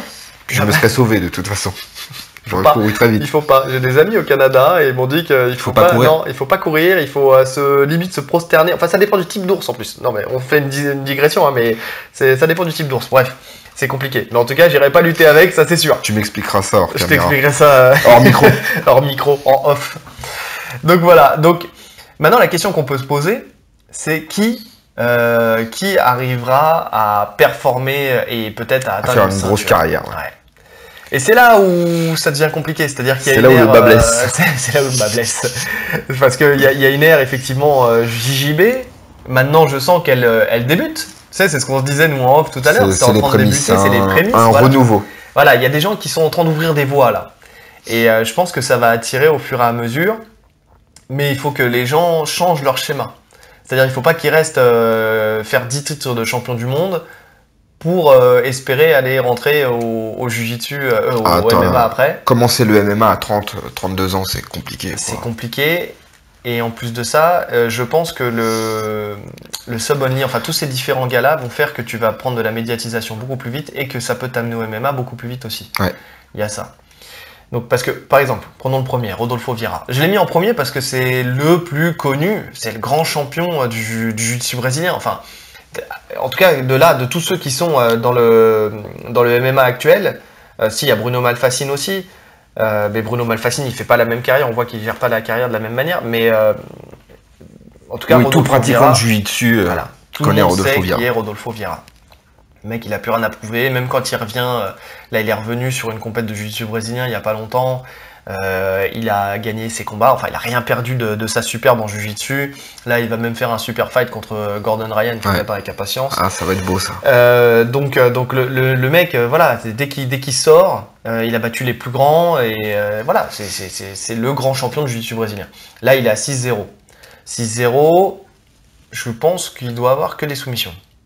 Oui, non, de toute façon, je crois qu'il a 6 soumissions à son actif. C'est bien. Bon, pour l'instant, il vient d'arriver à l'UFC. Son premier combat, il l'a gagné. Maintenant, moi, j'ai des craintes. Et déjà, sur ce combat-là, j'avais des craintes. J'ai peur pour lui. Je m'inquiète pour lui. Déjà parce que j'ai... T'as de l'affection pour lui. J'ai déjà de l'affection pour lui et j'ai pas envie de devoir perdre. Et parce que je sais, parce que ça a été dit, qu'il a peur des frappes. Alors ça se travaille, mais... Non, c'est compliqué à un certain âge. Voilà. Non, puis même, t'as un instinct. C'est-à-dire que t'as des mecs, ils vont rentrer et ils vont prendre des coups, les yeux vont pas se fermer, tu vois. Ils vont être là, ils vont rester face, ils vont avoir la tête dans les gants et ils vont avancer. Et puis t'as les mecs qui débutent la boxe, qui sont là, qui tendent les bras, qui ferment les yeux et qui tournent la tête. Et ben ces mecs-là, c'est dur de les faire revenir dans l'axe, de les faire revenir face et de leur apprendre à encaisser les coups et à rester lucide. Pas avoir peur des coups. Pas avoir peur des coups, parce que avoir peur d'un coup, pour tous ceux qui ont boxé, vous le savez, si vous avez peur des coups et que vous tournez la tête, que vous fermez les yeux, bah en fait vous n'avez pas vu le premier, mais vous n'avez pas vu les 5 autres qui arrivent derrière. Et c'est là où vous allez tomber KO. Parce que le mec, il va vous suivre, il va vous aligner, il va vous torturer, parce que vous allez pas voir. C'est logique, hein, à partir du moment où on ferme les yeux... Bah tu vois plus rien. Bah, c'est terminé, la logique. Tu fermes les yeux, tu tournes la tête, tu fuis, donc tu les prends derrière, donc en plus t'es pas du tout dur sur ta position, tu vois, t'es pas dans les conditions pour accueillir. Et puis un coup qu'on voit pas, c'est le coup qui met KO. Hein. Ah bah oui, parce que donc, justement, t'es pas dans ces prédispositions-là. T'es là, t'es relâché, tu tournes la tête, t'es crispé, mais à la fois t'es relâché. Tu vas pas venir... Tu vas pas te durcir au moment où faut, tu vas pas accompagner le coup, tu vas pas... Exactement. Et c'est là où j'ai peur pour lui. Parce que tant qu'il va arriver à amener le... Même s'il essaye de boxer, on a vu, hein, il a envoyé des coups. Franchement, ça va. Il a en anglaise et tout ça. Il y a eu des progrès, enfin moi, il a fait des progrès. C'était pas dégueu. Hein. Mais après, en face, c'était pas non plus... Mais voilà. Il faut qu'il prenne vraiment son temps, lui, pour le coup. Mais est-ce qu'il peut prendre vraiment son temps? Bon, après, t'as des mecs qui continuent leur carrière jusqu'à 40 ans. Il a le temps. Tu sais, ça tout dépend après la fréquence à laquelle il va combattre. C'est pas faux. Tu vois? C'est pas faux. Donc, c'est pas faux. Physiquement, il semblait quand même un peu fatigué au deuxième round. Hein.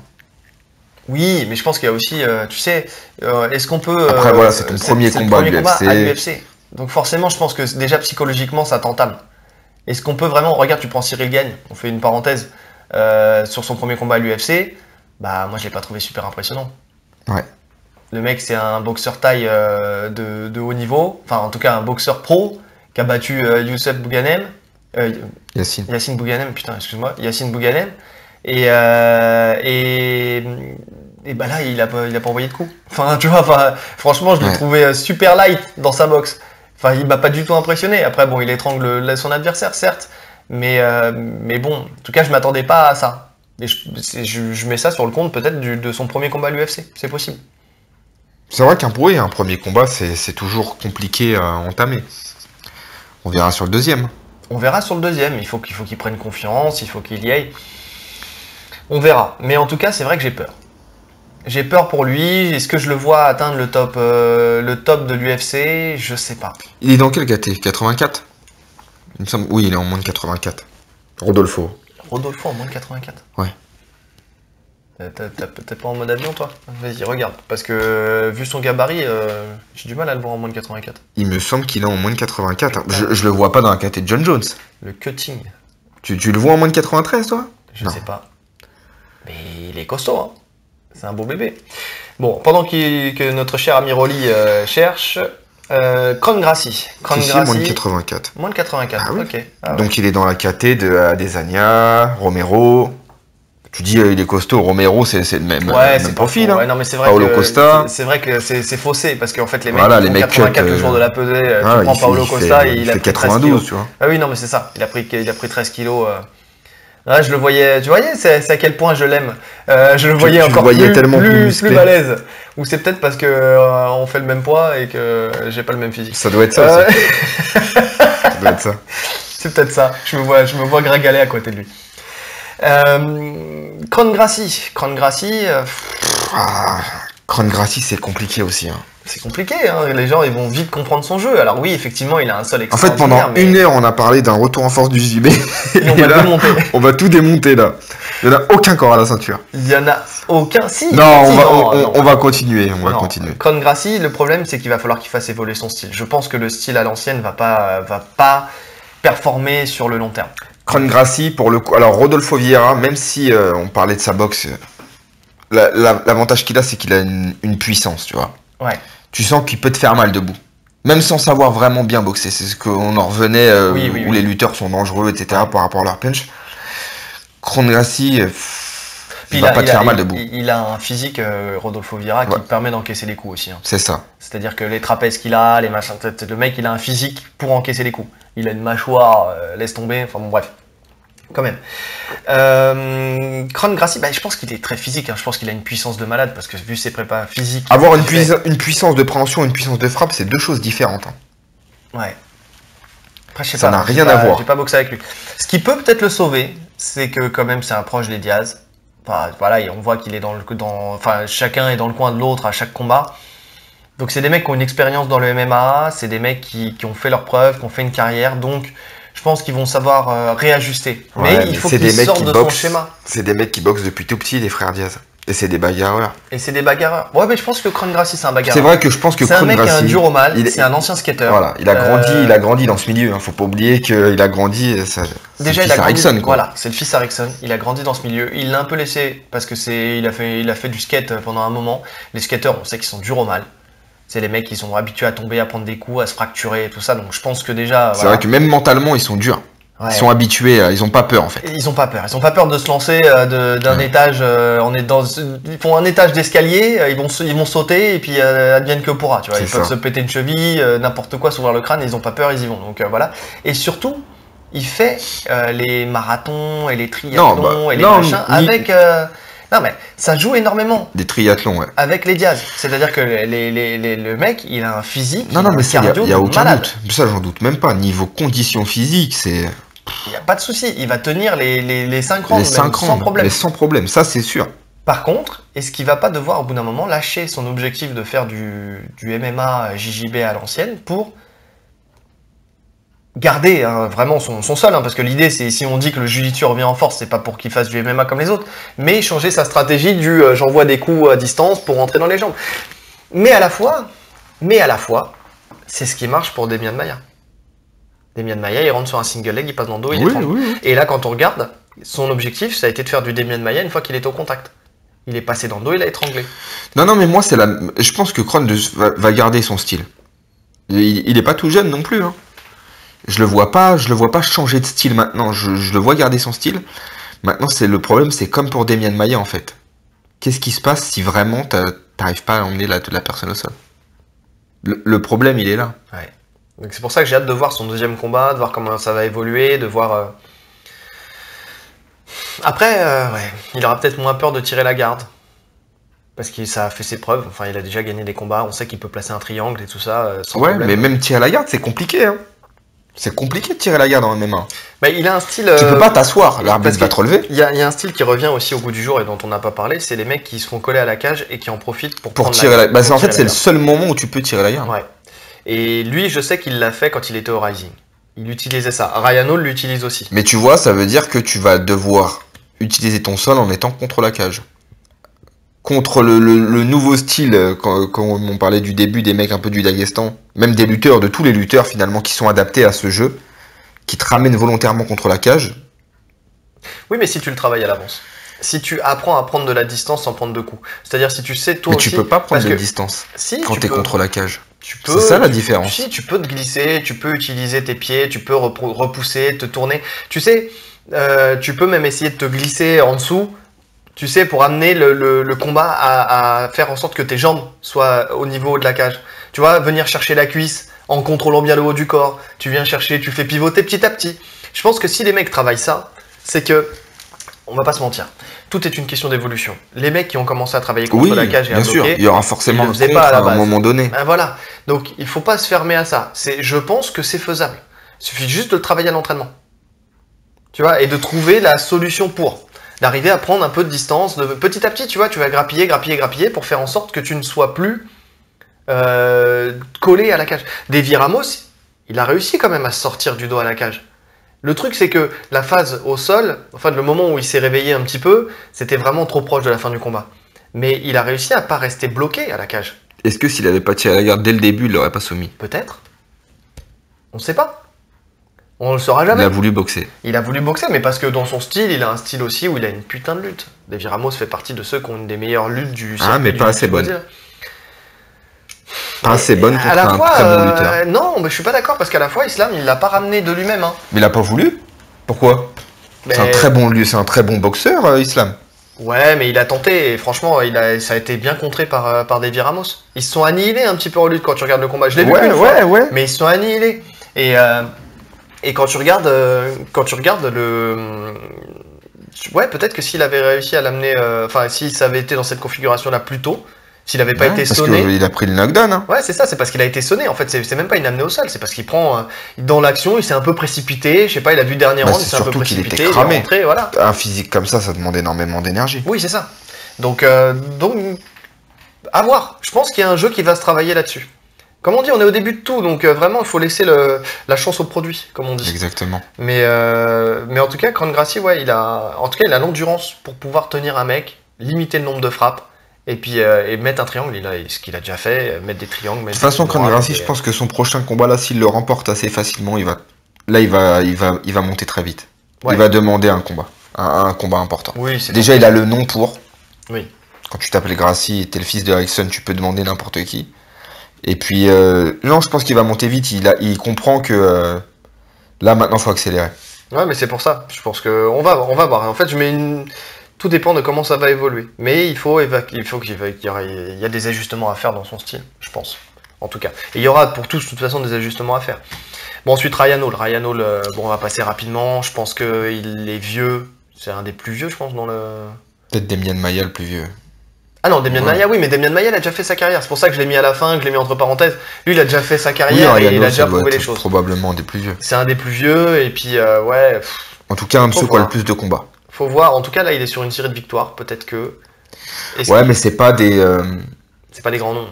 Alors, c'est des grands noms, BJ Penn, etc. Oui. C'est pas des mecs classés. Voilà, non, mais BJ Penn... C'est des mecs en fin de carrière. Ils l'ont fait revenir... ils le font revenir, de temps en temps. Ah ouais, ils l'ont viré, d'ailleurs. Ouais, bah en plus, avec ce qui se passe dans sa vie, mais cela ne nous regarde pas. Et de toute façon, on ne nous regarde pas. Donc...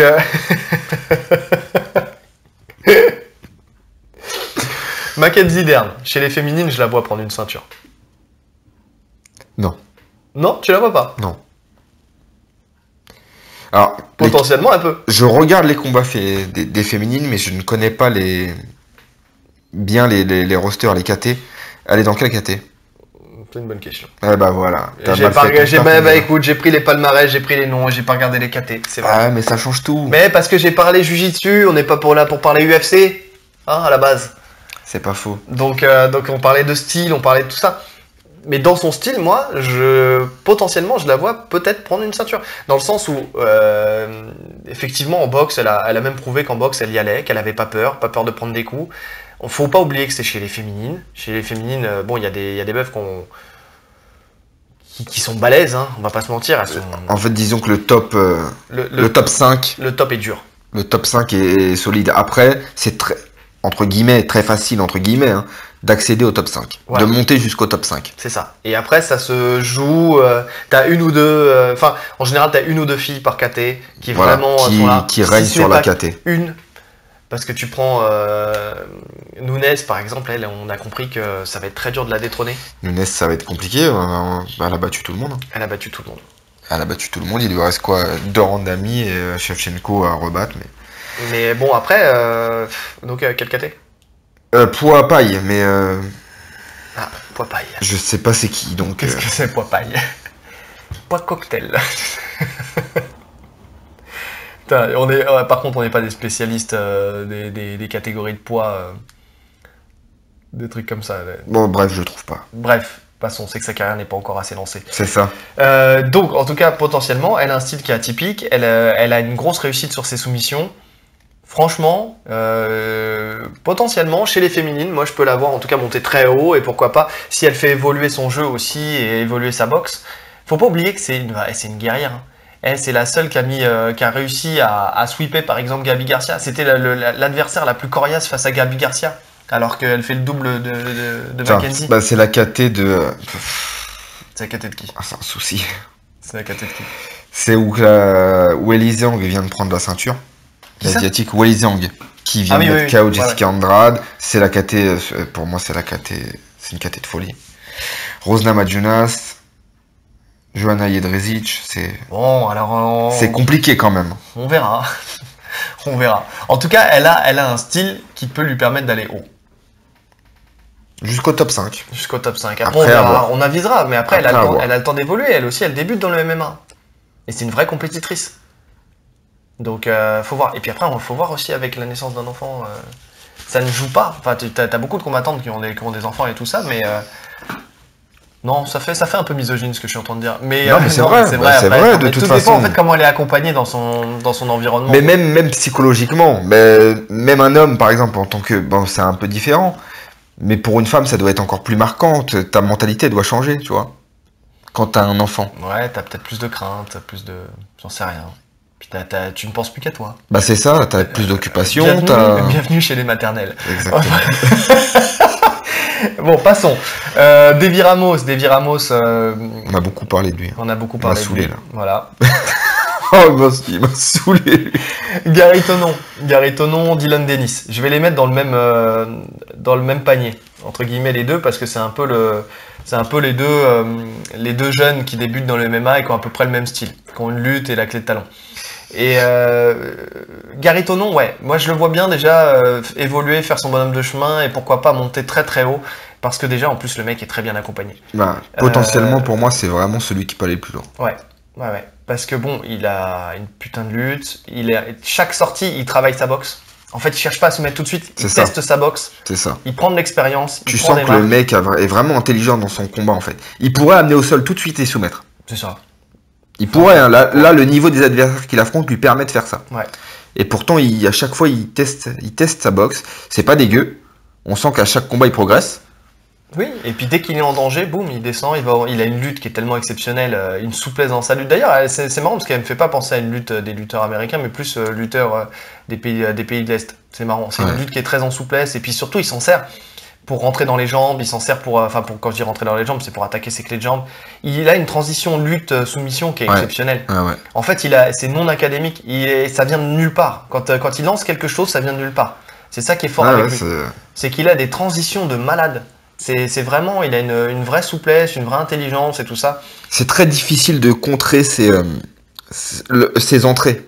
Oui. C'est-à-dire que tu vas sprawler, il va s'enrouler autour de ta jambe, il va tout de suite partir sur une soumission. Ouais. Il suffit pas juste de sprawler, c'est compliqué. Ouais, non, il est bas, mais il est très bon. Et puis de toute façon, ça vient de l'école de Danaher. T'imagines les sparring qu'il a, ne serait-ce qu'au sol. Malade. Il s'entraîne avec Georges Saint-Pierre pour le MMA. Et voilà, et c'est ce que j'allais dire. En fait, c'est aussi donc Danaher, c'est Renzo. Renzo, il y a une culture du MMA et aussi Georges Saint-Pierre, effectivement. Georges Saint-Pierre, il est chez eux tout le temps. Enfin, il y a beaucoup de combattants de MMA qui sont chez eux aussi. Donc, et quand tu as Georges Saint-Pierre qui peut te conseiller, avec qui tu peux tourner, avec qui tu peux faire quelques sparring et tout ça, c'est du donnant-donnant. Moi, je t'apprends à mettre des clés de talon, toi, tu m'apprends à gérer des combats de MMA. Bon. Et puis il est jeune. Donc vraiment, il y a toutes un les étoiles sont devant alignées lui. là. C'est ça. Et comme il est au ONE FC maintenant, qu'il va encore faire quelques combats au ONE FC, qui après il passera sûrement, je pense qu'il y a un moment ou un autre, il ira à l'UFC. D'autant plus parce que là, il a été invité à la DCC. Bon, je pense la DCC ça lui a jamais réussi, mais s'il performe à la DCC et qu'il fait un podium, par exemple, bah ça met encore plus de visibilité sur lui. Donc ouais, il y a des portes qui peuvent s'ouvrir pour lui. Le mec a 5-0, 5 soumissions, il a un style signature. En plus de ça, bah, les mecs comme Gary Tonon ou Gordon Ryan et tout ça, c'est des mecs qui font le show. On l'a vu, le mec qui débarque avec le peignoir de Hugh Hefner sur une compétition avec une casquette de bateau. C'est des mecs cool. Voilà, c'est des mecs qui se prennent pas la tête. Voilà. Ils ont compris que les réseaux sociaux, ils ont compris que le fait de blaguer comme ça leur permettait d'aller loin. Donc voilà, il a tout pour durer. Techniquement, il est fort. Dans la com, il est fort. Il a un entourage qui est plus qu'intelligent. Lui aussi est intelligent dans sa manière de combattre. Vraiment, il a tout pour performer et aller au plus loin dans le MMA. Ouais. Et je pense que lui et Dylan Dennis, parce que Dylan Dennis c'est un peu pareil, sauf que lui, les gens l'aiment pas parce que c'est un trash talker. Mais bon, ça le sert aussi. Moi, ça me dérange pas ça. Non mais voilà. Et après, il est pas aimé, mais tu sais, il y a plein de gens qui sont pas aimés et qui vont loin. C'est des mecs qui, justement, c'est des mecs bad. Tu sais, comme ils disent là, la ceinture du most baddest, tu vois. Bad motherfucker. Bad motherfucker, c'est ça. Donc, lui, il en fait partie. Il fait partie de cette trempe-là, des mecs qui sont là, qui vont faire du trash talk, qui vont faire des doigts d'honneur, qui vont insulter tout le monde, et puis qui au final est bon. Il est bon aussi, tu vois. Mais il m'impressionne moins. Il est moins impressionnant, mais alors, est-ce que le niveau d'adversaire qu'il a affronté était meilleur que peut-être que le niveau que Gary Tonon a affronté? Peut-être. Mais au final, il a quand même gagné par son Il a quand même gagné, oui. Et puis lui aussi, dans la gestion de sa carrière, bah, il a un Conor McGregor il est dans le coin de Conor McGregor. Bon, c'est pas rien, hein. C'est pas rien. Et puis quand il s'entraîne, il a quitté donc la MG Academy. Maintenant, il est avec les frères Miao. Bon, donc en termes de sparring, c'est pas mal non plus, tu vois. Donc il a vraiment de quoi performer lui aussi techniquement dans le MMA. Il a de quoi aller plus loin. Au Bellator. D'autant plus au Bellator. Qui le conduira peut-être à terme aussi à l'UFC. C'est compliqué. Bah, tout dépend de la carrière que tu fais au Bellator. C'est compliqué. D'autant plus quand t'es au Bellator, c'est très compliqué de passer à l'UFC. Oui, mais bon, on sait jamais. Bon, en tout cas, mais même au Bellator, en tout cas, il peut aller chercher la ceinture. Je pense que du Bellator, il peut aller chercher la ceinture. Honnêtement, je ne suis pas assez le Bellator pour savoir qui est dans cette KT et qui peut lui poser problème. Moi non plus. Mais ça me semble plus ouvert en tout cas que l'UFC. Ouais. Donc voilà, Michelle Nicolini, moi j'y crois pas. Non. J'y crois pas une seule seconde. Elle a beaucoup de victoires, peu de défaites, mais à la fois de ce que j'ai vu, pas assez efficace. Son jiu-jitsu, il est propre, mais il n'est pas assez efficace pour le MMA. Ouais. Pour le MMA, je pense. Je remets pas en question son oui. jiu-jitsu classique. Edge Agrazam. Bon, non. Et Diagrazam non plus. C'est le genre de mec pareil qui reste dans un circuit parce que bon, c'est une grande gueule, que c'est la tête à claque, c'est l'homme qu'on aime détester. Maintenant de là à... Et qu'il va faire, il va faire des combats engagés. Ouais, il va faire des combats engagés, mais justement il va prendre des risques. Il va prendre beaucoup de coups, ça va être compliqué. C'est pas le genre de combattant que je vois performer sur le long terme. Gabi Garcia, on la compte pas. Bruno Malfacine non plus, alors que lui potentiellement c'est un mec qui putain, lui il pourrait. Bah c'est ce que tu me disais, mais j'ai jamais vu aucun de ses combats. Bah moi non plus. Mais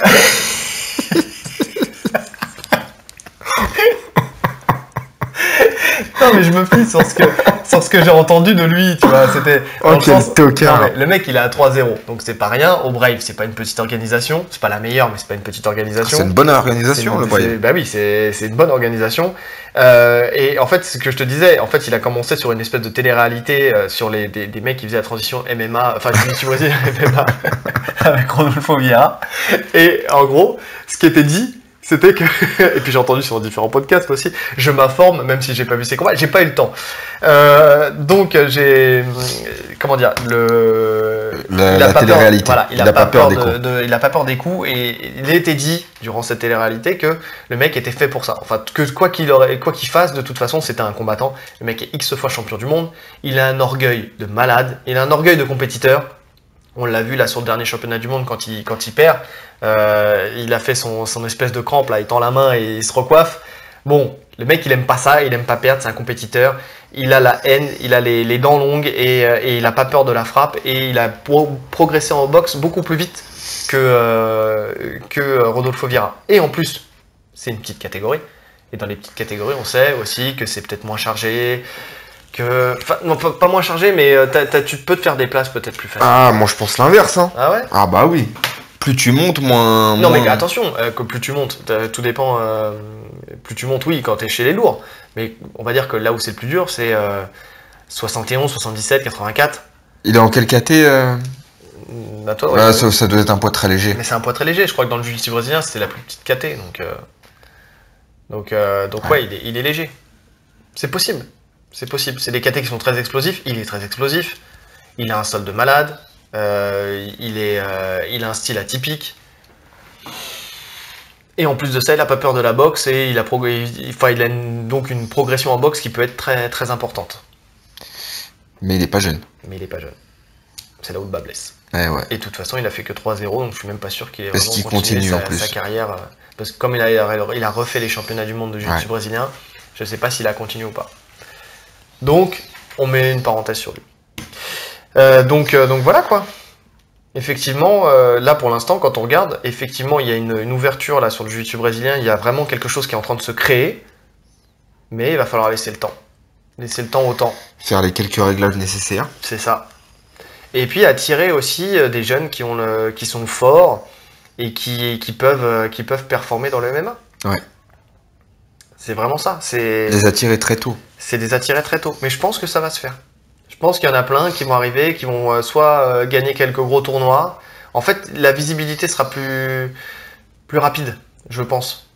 Je pense que ça va avec l'évolution du jiu-jitsu brésilien. Le jiu-jitsu brésilien évolue dans le bon sens. Il y a plus de médiatisation, plus de galas, plus de visibilité, plus de retransmission. Et donc, je pense que ça va mettre en avant des gens beaucoup plus rapidement. Des gens qui vont pouvoir se lancer après dans le MMA beaucoup plus rapidement et donc performer plus rapidement. Je pense aussi. Et surtout, comme on disait, aujourd'hui, les mecs du jiu-jitsu brésilien, c'est des putains d'athlètes. Ça a toujours été, hein. C'est Jacare qui dit que préparer une compétition de jiu-jitsu brésilien, ça a toujours été beaucoup plus dur. Pour lui, il estime que de préparer. C'est beaucoup plus dur que de préparer un combat de MMA. Voilà. Après, est-ce qu'il disait ça pour faire la pub du jiu-jitsu brésilien ou est-ce que c'est vrai? Pour avoir fait les deux, pour moi, j'estime que de toute façon, c'est différent, mais les deux sont aussi durs. Hein, parce que quand tu dois faire X combats, ne serait-ce que de 6 minutes, quand tu dois faire 7 combats de 6 minutes, et quand tu dois faire un 3x5 ou un 5x5, les combats du jiu-jitsu brésilien aussi, ça demande une grosse intensité. Hein. Ah, mais c'est très difficile. Très difficile. Et quand tu es en MMA, quand tu fais tes transitions boxe, lutte sol, lutte, c'est boxe, très difficile aussi. C'est pareil. Hein. Pour moi, les deux sont aussi durs. C'est deux styles qui nécessitent énormément de caisses, tu vois, pour pouvoir le faire. Mais aujourd'hui, les mecs, ils font des prépas de malades. Quand tu regardes là, les mecs qui se préparent pour la DCC, qui va avoir lieu la semaine prochaine, là, bah, c'est des machines. C'est des machines, c'est des monstres. J'ai vu une photo de Mohamed Ali. Le mec, il est monstrueux. Gordon Ryan, monstrueux. Nicky Ryan, monstrueux. Tous. Kenan Duhart, les mecs, c'est des mecs qui sont... ils ont un physique de mec. Ouais, c'est que maintenant, il y a un vrai physique, quoi. Et d'ailleurs, là où tu peux trouver des mecs gras dans l'UFC, tu trouves pas de mecs gras dans le jiu-jitsu brésilien. Les mecs, ils sont tous affûtés à la mort. Donc ouais, non, ils ont un gros physique. Et ces mecs-là qui sont jeunes, qui débutent et qui ont une putain de lutte et qui cherchent la soumission et qui cherchent à être au-dessus et pas à tirer la garde et à faire des bérimbolos. Il y a aussi cette culture américaine qui fait que ça a progressé en lutte le jiu-jitsu. C'est vrai que les Brésiliens ont migré aux États-Unis et qu'aux États-Unis. Et on le voit là dans le classement là que tu dis, les personnes qui ont une très bonne lutte, il y en a beaucoup d'Américains, des Gary Tonon, etc. Parce qu'ils ont vraiment cette culture. Oui, c'est des mecs qui sont commencés par la lutte au lycée et tout ça, ou à l'université, et qui après se sont mis au jiu-jitsu brésilien. Il y a de ça, et puis il y a aussi, comme je disais, les mecs du jiu-jitsu brésilien ont débarqué aux États-Unis. Là, tu prends, maintenant quand tu veux faire un trip pour aller t'entraîner en jiu-jitsu brésilien, t'as plus trop d'intérêt à aller au Brésil. Ah bah ouais. Si tu veux vraiment performer, il faut aller aux États-Unis. C'est Kenji qui en parlait dans le podcast de Castagne FM, là, qui disait que maintenant, ouais, effectivement, si tu veux faire quelque chose, il faut aller aux États-Unis. Tu prends Athos, tu prends enfin tous les grands champions ont ouvert une académie là-bas, Marcelo Garcia, Sport, Cyborg, enfin tous ces mecs-là, Renzo Limana, ils sont tous aux États-Unis et ils ont accès à des coachs de lutte de malades. C'est-à-dire que tu prends Athos chez Galvao, t'as un mec qui leur donne des cours de lutte. C'est pas Galvao qui vient et qui donne des cours de lutte. Non, il a un lutteur qui est là, qui est sûrement un putain de coach, et qui leur apprend la lutte. J'ai vu il y a quelques mois une vidéo pareil chez Cyborg, t'as un lutteur qui vient et qui leur apprend la lutte. Et les mecs, ils s'entraînent en lutte. Et même eux qui sont à la tête de l'académie, ils viennent et ils s'entraînent comme des élèves classiques en lutte. Ouais. Et ça joue énormément. Et c'est vraiment ce qui fait toute la différence là. Et bien sûr, tu regardes Cyborg, il a gagné le tournoi à 40 000 $ là.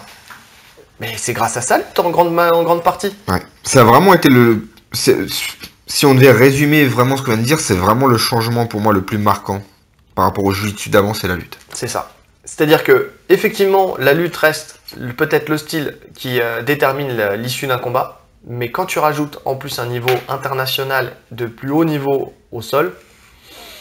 International de plus haut niveau. Ouais, mais vraiment de la galaxie et de l'univers. Ouais. Non, mais là, on est. Tu vois, au-dessus, d'accord. C'est le voisin du dessus. Voilà. Mais, ouais, non, là, tu te rends compte que en fait, les lutteurs, là où ils vont perdre leur avantage, c'est que d'une part, ils vont pouvoir ils vont avoir des gens qui vont rivaliser avec eux en termes de lutte, et en plus de ça, au sol, ils auront une avance qui sera considérable par rapport à eux, parce qu'ils auront les mêmes contrôles, mais à la fois, ils auront les performances en soumission. Ouais. Donc c'est pour ça, moi je crois au retour du jiu-jitsu brésilien dans le MMA, mais ça sera pas demain, pas à l'UFC 243. Non. Ça sera peut-être à l'UFC 300. C'est le mec qui balance des chiffres. Comme ils disent, il y a une moyenne à peu près de 10 ans. De 10 ans en termes de style. Ouais. 10 ans, chaque style règne jusqu'à temps que les autres font les réglages, etc. Oui, parce que quand tu regardes, si on revient vite fait sur ce qu'on disait, là les mecs du Daghestan, c'est pas vraiment c'est des lutteurs, mais c'est des mecs qui viennent du sambo.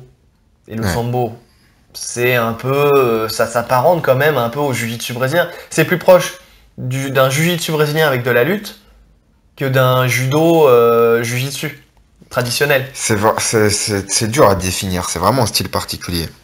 C'est un style particulier, mais tu sens que c'est une lutte où on cherche la transition au sol dans le but de soumettre. Ouais. Ah oui. Dans le but de puncher aussi, hein. Dans le but de puncher, mais en fait, t'as plusieurs styles de sambo. Ils sont très agressifs sur leur ground and pound, non ? Oui, parce que t'as le sambo combat, t'as le sambo sportif, t'as le sambo... là, tu parles du sambo pur, tu pas dans le MMA ? Je parle dans le sambo pur, oui. Oui, je te parle dans le sambo pur. La recherche du sambo, c'est d'amener au sol. Déjà, eux ne tirent pas la garde. Enfin, tu vois, c'est... Ouais, c'est une autre culture. Il y a une autre culture. L'idée, c'est vraiment marquer des points pour gagner un combat. Il faut vraiment amener au sol. Enfin, c'est vraiment une lutte. Ils cherchent à lutter, donc ils ont une très très bonne lutte. Mais une lutte où derrière, il faut immobiliser dans l'objectif potentiellement de soumettre pour finaliser ton combat. Ouais.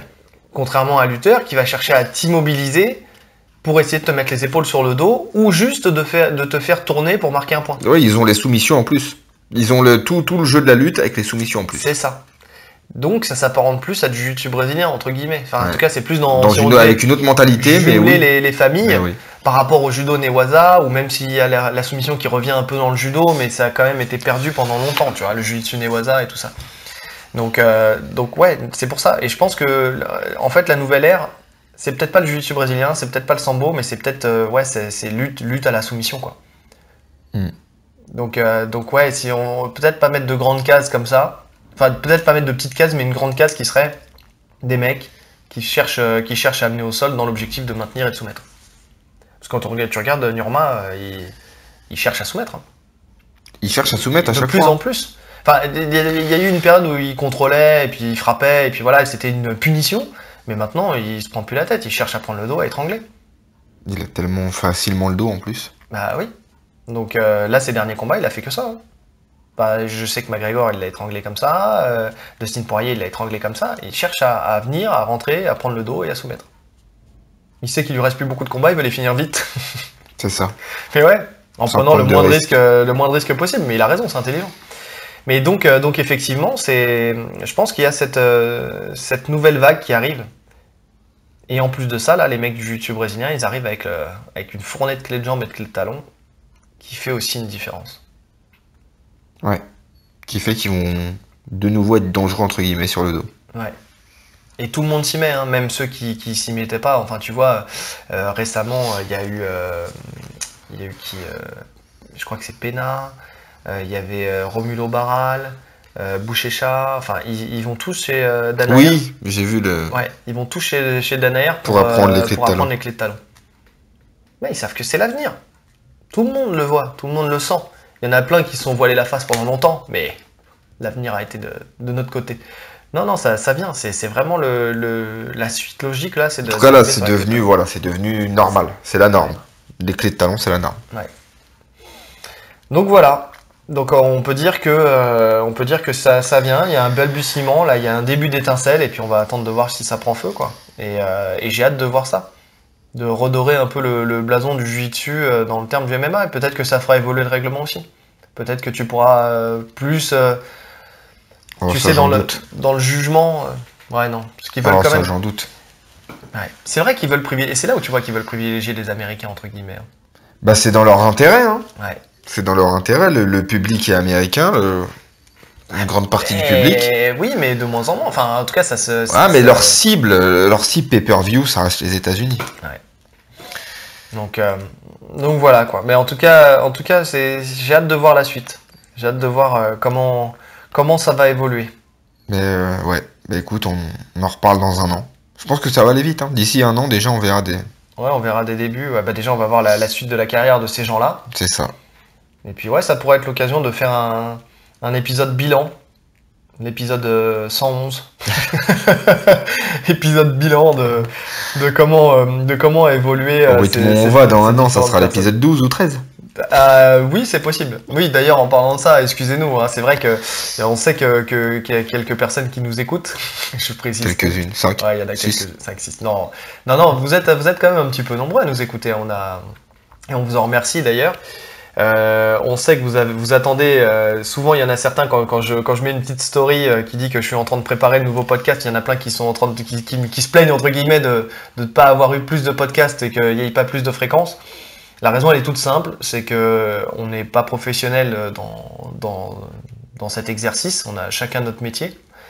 Et donc le souci, c'est que il faut arriver à se caler. Là aujourd'hui, j'ai posé une journée de congé pour pouvoir enregistrer le podcast. Ouais, puis donc, il y a eu les vacances. On n'est pas parti à la même période. Ouais, c'est vrai. En plus, on n'est pas parti à la même période. Et puis après, bon, de toute façon, juillet, août, c'est un peu. Enfin, moi, je suis pas parti du tout. Mais le mec nique tout seul son argumentation.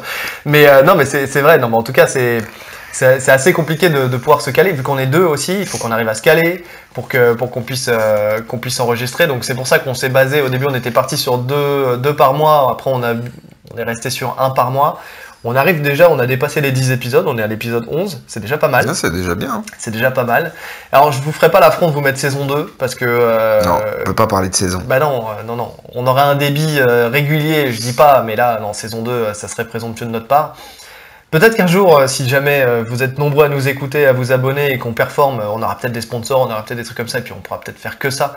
Et on sera plus professionnel, on aura plus d'infos, on sera plus, on pourra plus être sur le qui-vive de toutes les différentes news du JJB et aussi du MMA, parce qu'on parle aussi un peu de MMA, même si on parle plus souvent de JJB et de grappling. Mais en tout cas, voilà, c'est pour ça qu'on tenait à vous dire que c'est pas qu'on arrête, on n'arrête pas, on essaie de faire au mieux, on va essayer de continuer petit à petit. De toute façon, on a plein de choses à dire. Vu la fréquence à laquelle on parle. On avait besoin de s'exprimer face à d'autres personnes. Mais en tout cas, ouais, c'est juste que voilà, il faut trouver le temps de se caler. Et j'espère que vous prendrez du plaisir, et on espère que vous prendrez du plaisir à chaque fois à nous écouter les fois où notre podcast sortira. Parce que nous, on en prend. Nous, on en prend à vous parler. Moi, franchement, à chaque fois que je sais pas ce que c'est pour toi, enfin ce que t'en penses, mais je pense quand on est là en train de discuter, je pense à vous. À vous en train de nous écouter. Ouais, c'est vraiment, j'essaie justement d'être le plus carré possible et d'être le plus fiable dans ce que je dis, et je pense que c'est pareil pour Oli, pour essayer de vraiment faire en sorte que vous preniez du plaisir à nous écouter. On vous respecte quand même si on vous voit pas souvent. On essaye. On essaye en tout cas. En tout cas, voilà, on tenait à faire ce sujet depuis un moment, ça fait un moment qu'on en parlait, on a réussi à le caler, on l'a même fait passer avant d'autres sujets, parce qu'on pense que c'est clairement d'actualité au vu des récents combats qui ont été faits là à l'UFC notamment. Donc voilà, j'espère que notre analyse vous aura plu. Si jamais vous voyez des choses à redire à ce qu'on a dit ou à rajouter, n'hésitez pas, il y a toujours la fenêtre des commentaires. Moi j'ai déjà débattu avec vous. Ouais, là c'est la fin. Là on est à presque 2 heures. Hein. Donc sérieux ? Non, on est à 20 minutes près, ouais. Ah ouais ? On a 1h40. Ça passe vite quand on vous parle. Donc vraiment oui, j'ai pris l'habitude de discuter avec vous via les commentaires, donc n'hésitez pas, j'adore échanger, j'adore débattre, donc n'hésitez pas à revenir vers nous sur cet épisode, à rajouter des éléments ou à aller dans notre sens ou pas, parce que chacun a son objectif et sa vue de la chose, donc n'hésitez pas.